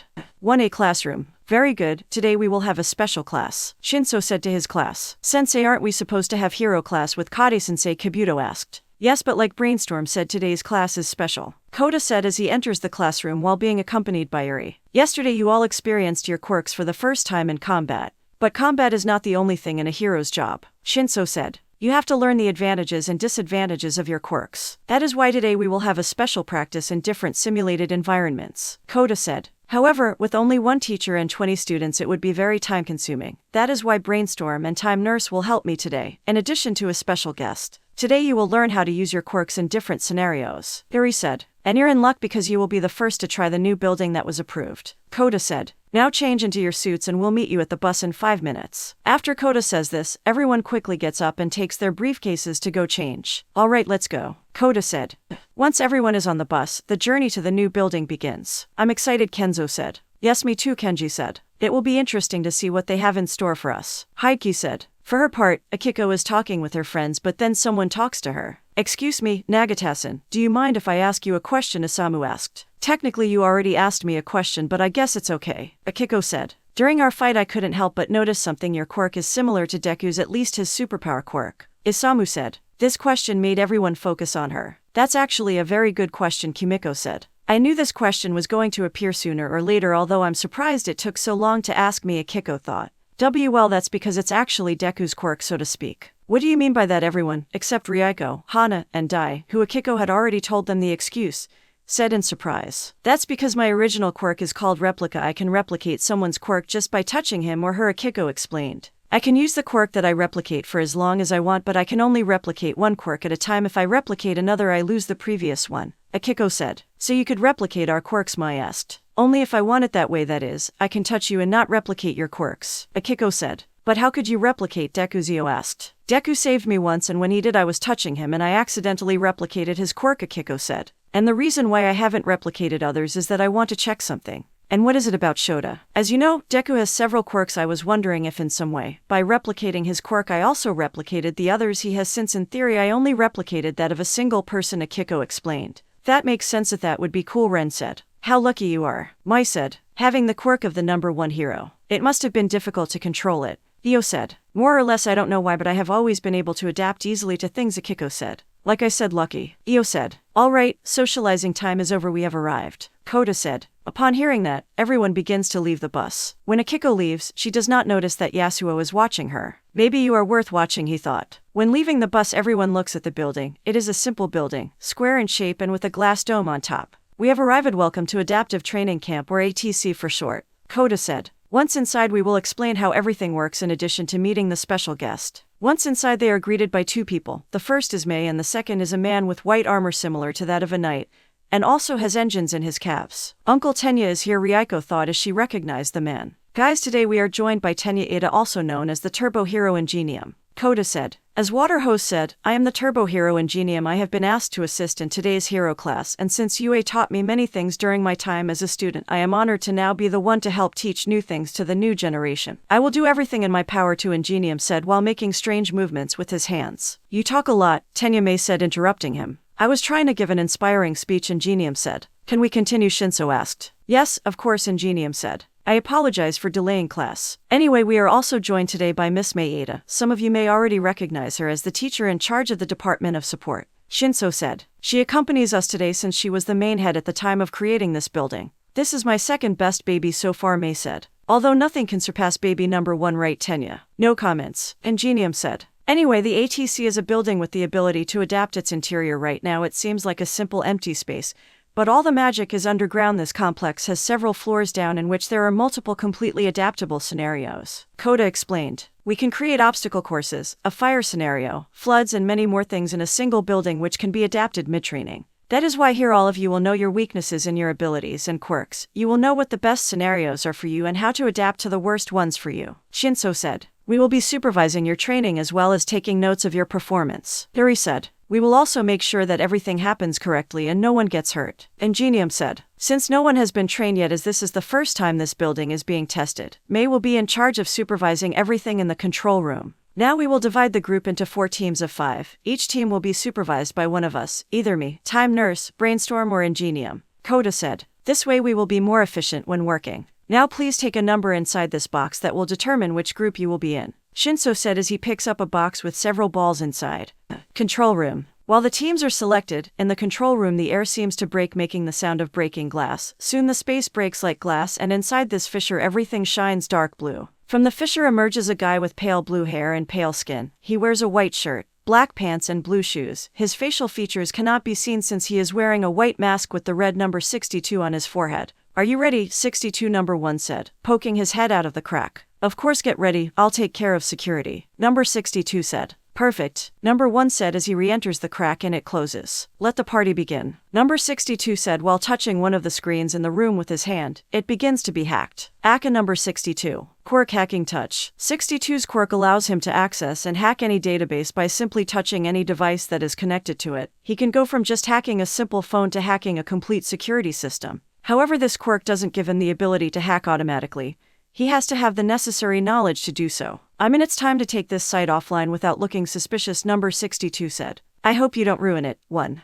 The groups finish forming and Akiko is in Shinso's group. Isamu Takoyami, Kyoko Seki, Yuna Tamura and Haikia Sajiri are also part of the group. Inari's group are Ryuko Midoriya, Hana Todoroki, Kimiko Kirishima, Kenji Kaminari, and Mai Noguchi. In Koda's group are Yasuo Yuta, Kenzo Kirishima, Ren Tetsutetsu, Dio Kubo, and Takeshi Shimizu. Finally, in Ingenium's group are Mako Tagata, Akira Mikami, Io Akami, Shota Hamada, and Musashi Kabuto. Now that all the groups are divided, Time Nurse, your group stays here. We will go down to the other floors. Koda said. Okay, Iri said. Very well, Ingenium, you will go to the Koda said, but then he noticed Mei leaving. Are you going to the control room, Mei? No, seeing as you already have someone there, I'm going to see my class. Mei said. I think you're confused, we haven't trained anyone yet to operate the control room. Koda said. So the masked guy in the control room, who is he? Mei asked. What did you said? Koda asked. Yes, there is someone in the control room. Mei said. What? Brainstorm, Time Nurse, Ingenium, stay sharp, Koda said. Can you show me the security cameras? Sure, Mei said and then pressed a button on her bracelet which displayed a holographic screen showing the security cameras, quickly focusing on the one in the control room. See, there's the masked guy. The camera shows number 62 with his hand on one of the screens. What is he doing? Koda said. At that, number 62 looks at the camera and then snaps his fingers and all the cameras turn off. He turned off all the cameras. What's going on? Ingenium asked. There's, Koda said, but the sound of breaking glass distracts him.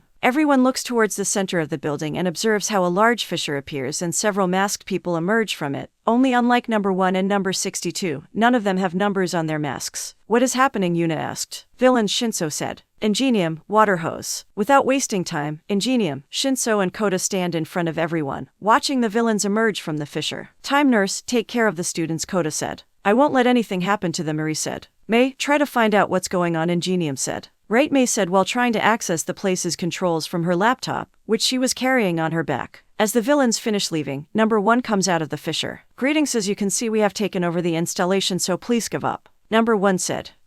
Ingenium is also here, it doesn't matter, it won't change anything. Number 1 said while looking at the heroes who are here. Brainstorm will be a problem, Time Nurse is manageable, and water hose could be a pain in the ass. Meanwhile with the heroes and students. Villains, Kabuto said, fear sounding in his voice. The USJ is repeated, Ingenium said. Get ready everyone, Koda said. Ingenium, brainstorm with me, Time Nurse, take care of the students. Understood, Iri said as she stays with her group. Everyone gather, Time Nurse, Ingenium said. I'm sorry, but that won't work. Number 1 said. Do it. Number 1 gave the order in his earpiece and suddenly the ground where the students were, except those who were with Iri, divided into several platforms and went down. Mei, what happened? Shinso asked. Someone is controlling the entire building, probably the guy in the control room, Mei said. Can you do something? Iri asked. He logged me out of the system, I have to try to get back in. Mei said. Do it quick, Shinso said. We will take care of these guys and rescue the students. Let's go, Koda said as he shoots a jet of pressurized water at 2 villains, sending them flying. Shinso uses his bends to catch a couple of villains and then throw them to the ground and finally kick a third. For his part, Ingenium runs quickly and kicks several villains consecutively and then reunites with Shinso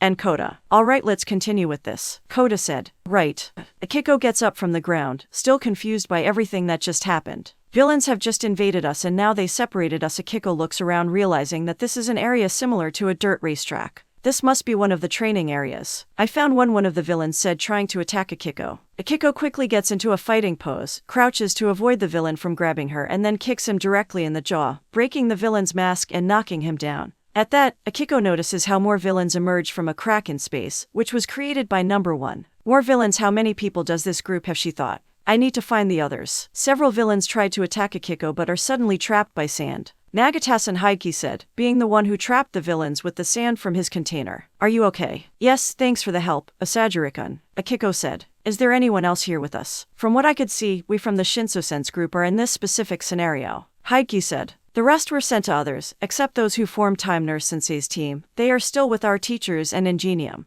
That means we're all still in the same building, they just separated us. Akiko said. Correct. Haiki said. Have you finished talking? One of the villains said as he manages to free himself from the sand. Because it's time to fight, several villains also manage to free themselves from the sand. Akiko and Haiki prepare to fight, but one of the villains is hit by Ninjin, one of Isamu's shadows. They're here and need help, Isamu said as he is followed by Kyoko and Yuna. Kyoko creates several crystals on the ground which knock down some villains while Yuna hits others with a staff of solid light. Guys, Akiko said as she dodges a villain's blow and then lands a sidekick to his head. Right about time, Haiki said as he uses his sand to throw 2 villains into the air. What's going on, Kyoko asked. I don't know, villains just invaded the ATC, Haiki said. They separated us from the rest. Apparently they are trying to isolate us from the heroes and eliminate us while we are defenseless. It was wrong for you to think that by separating ourselves from our teachers we would be defenseless, Isamu said as Ninjin takes down another villain. We have to hold on while our teachers solve the things out, Yuna said as she creates a light shield to protect herself and Kyoko. Let's not separate and we will be fine, Akiko said. I hope it's not going too bad for the others. On a different floor, which has a swamp setting, there is another group of students fighting the villains who come out of another crack. Where do all these guys come from, Shota said while knocking down a couple of villains with his energy waves. I don't know, but they definitely don't know how to work as a team, Io said as she and her wolf partner managed to defeat a villain. Although I don't like this scenario at all, Io thought, since thanks to her wolf-like fighting style, she has been stained with mud and swamp water. Did any of you know where the others are, Kabuto asked. They must be in another scenario of the building, Akira said while defending himself with a bone sword. This is so troublesome. At that, Mako emerges from the ground and, firing several waves of energy while floating in the air, knocks down the villains. I will protect my classmates, he said. You okay? Yes, but it seems that this was the first wave, Shota said as he points as more villains come out of the crack. How troublesome, Akira said. This is bad, Kabuto muttered. All be alert, Mako said. We always are, Io said. In another scenario set on an island surrounded by water, Mai finds herself in the water while struggling against a villain, her slime body being quite weak to water. At that, the villain is hit in the face by Takeshi, who then swims at high speed and hits 2 other villains, then takes Mai and propels himself out of the water and lands on the sand. Don't worry, you're safe now, Takeshi said. Thanks, Mai said. At that moment, Dai and Kenzo are pushed by 2 concrete pillars out of the water, both falling to the sand. Yasuo also emerges from the water as he rises atop a 3rd concrete pillar. Thanks, Utakon, but couldn't it be less rough, Kenzo said. You're out of the water, that's all that matters, Yasuo said as he calmly arrives at the island. These villains don't come out of the water, Kenzo said. They must have quirks that work in water, Mai said. I'm sorry, but I won't be able to be of much help while they're in the water. Then stay here, I won't let the villains get out of the water. I will block everyone who tries to get out of the water with my concrete, Yasuo said. It won't be necessary, I won't let them get out of the water, Takeshi said as he runs towards the water. I am the best when it comes to underwater action. You take care of everyone who tries to get out of the water. Do what you want, Yasuo said as Takeshi jumps into the water. Very well, Takeshi will take care of those in the water, we can help him from out here, Kenzo said. Let's defeat these villains, Dai said. Back on the main floor, the heroes confront the villains. They don't stop coming, Kota said. Although these people have many resources, this is exaggerated. There are too many people, Shinso said. At that moment, a muscular villain tries to attack him. Is that all you got? I'm just the villain said and then went into a trance. I got you, Shinso said. Hitoshi Shinso Aka brainstorm. Quirk brainwashing. Hitoshi's quirk allows him to put someone in a state where they are forced to obey whatever he commands. He can only activate this power when his target verbally responds to something he says. Brainwashing must be intentionally activated and will not take effect if Hitoshi doesn't want it to. Now do me a favor and help us fight your companions, Shinso said. Suddenly the villain attacks the other villains. What the? Why are you attacking us? Idiots, that's Brainstorm. If you answer his questions he'll control you. Do you take me for a fool? One of the villains said. I'm just warning you, the villain said and then went into a trance. Too easy, Shinso said as he takes off his artificial vocal cords. The device he brings allows him to change his voice. We won't know when one of us is speaking or him. Exactly, now you tell me, why are you attacking? We don't know, we just follow orders from number 1. The brainwashed villain said. I assume he's the villain who created the portals, if the number on his mask is any indication, Shinso said. How come there are so many soldiers? We are created soldiers, clones of the same person, just with different physiques and sizes, the villain said. Shinso is surprised and looks at all the villains except the leaders. They are all the same, some taller, others more muscular, but they have the same appearance features, mainly their white hair. Clones of who are you? Shinso asked. We don't know, we only exist to follow orders, the villain said. Wow, at least I have information about you, now help me defeat your colleagues. Without further ado, the villain begins to fight with the other villains. Did you all heard that? Shinso said through the comm. Yes, that explains a lot of things, Kota said. Apparently there is someone behind this attack with the cloning quirk or has the necessary resources to clone a person at large quantities, Ingenuum said. For that we will need to catch those in charge, the guy with the portals and the person in the control room, Shinso said. Elsewhere several villains approach Yuri's group. Give up, girl, and we will have mercy on you, one of the villains said. Sorry, but I don't think so, Yuri said. As you wish, one of the villains said, to cover his body with a layer of rock and attack Eri. You're just a nurse, I highly doubt you can beat us. It's true, I'm a nurse, Eri said as she dodges the villain's attack by crouching and then touches his chest. But I'm also a hero. Eri's horn glows and the villain returns to the point before activating his quirk, much to his confusion. Why? The villain did not finish speaking since Eri knocked him out with a kick to the jaw. Time, nurse is cool, Kimiko said. What happened? It's time, nurse. If she touches you, she could revert you to a previous state.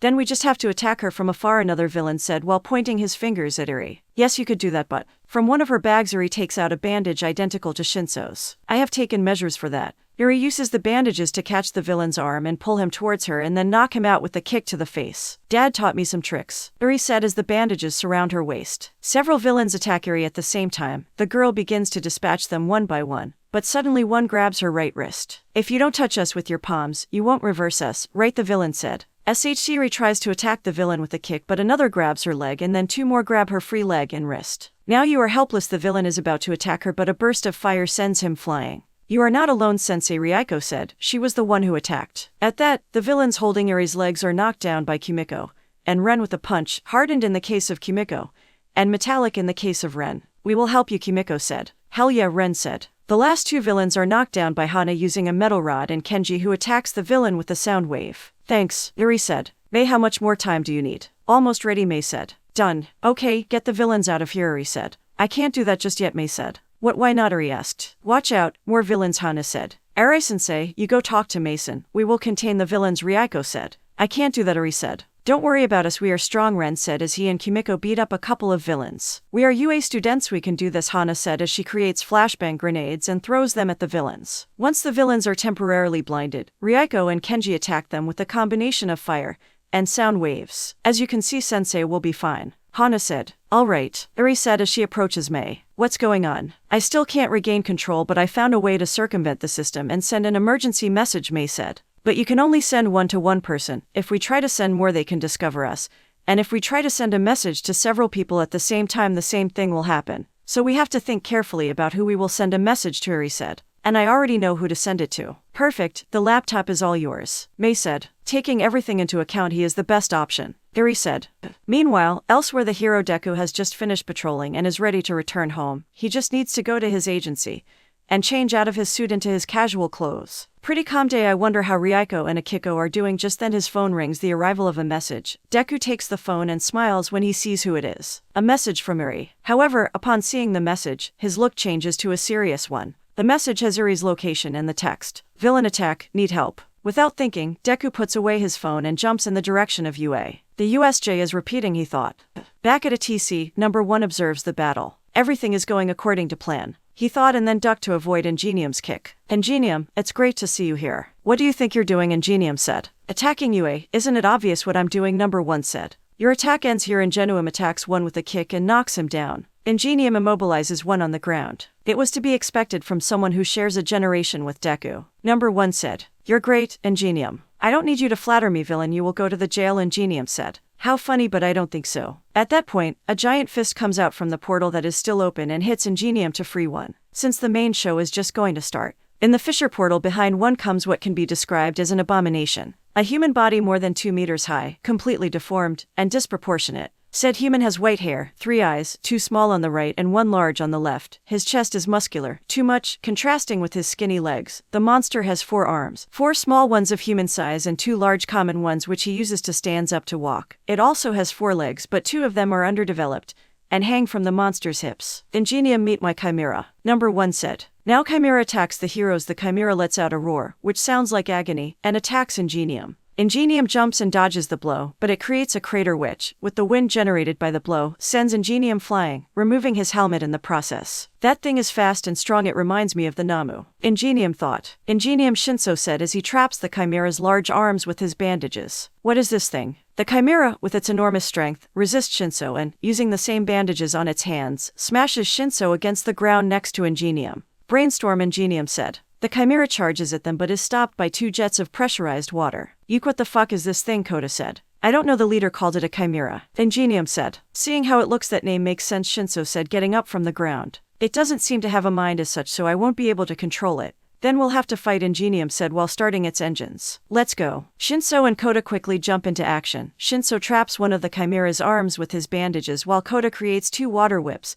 and does the same with the other arm. We have it, but I don't know how long we can keep it up, Shinso said. Then I'll end this quickly. Ingenium activates its engines and charges against the Chimera at full speed. Recipro Turbo. Ingenium hits the Chimera's face with a strong kick and it falls to the ground, apparently defeated. At that, the 3 heroes hear applause and look at one applauding. Amazing, what a great display of teamwork, he said. You are definitely incredible heroes. Do you think this is funny, Kota said. No, only this isn't over yet. Number 1 said. Chimera, get up and stop playing, finish these heroes. Suddenly, the Chimera rises at high speed and grabs Shinso's bandages to throw him at Kota and knock them both down, then charges at Ingenium. Ingenium jumps back to avoid the Chimera's attack, but suddenly a bone grows from the Chimera's mouth which makes a slight cut on Ingenium's cheek. Spear-like bones, Ingenium thought. The Chimera quickly expels several bones from its body in the direction of Ingenium. Luckily, Kota cuts them with a pressurized water jet, so that thing can use a quirk, Kota said. Yes, but I feel like I've seen it before, Ingenium said. At that, the Chimera charges at the 2, but Shinso grabs it by the neck with his bandages. We'll talk about that later, he said. Now help me. Right, Kota said as he created 2 water whips and with them held the large hands of the Chimera. Ingenium, now is your. Before Kota could finish speaking, the Chimera expels bones from all over its body, effectively freeing itself. Kota and Shinso jump back to avoid the bones, but they spread at high speed. Unfortunately, the bones reach them. Kota gets a few stuck in his right arm and Shinso in his left leg.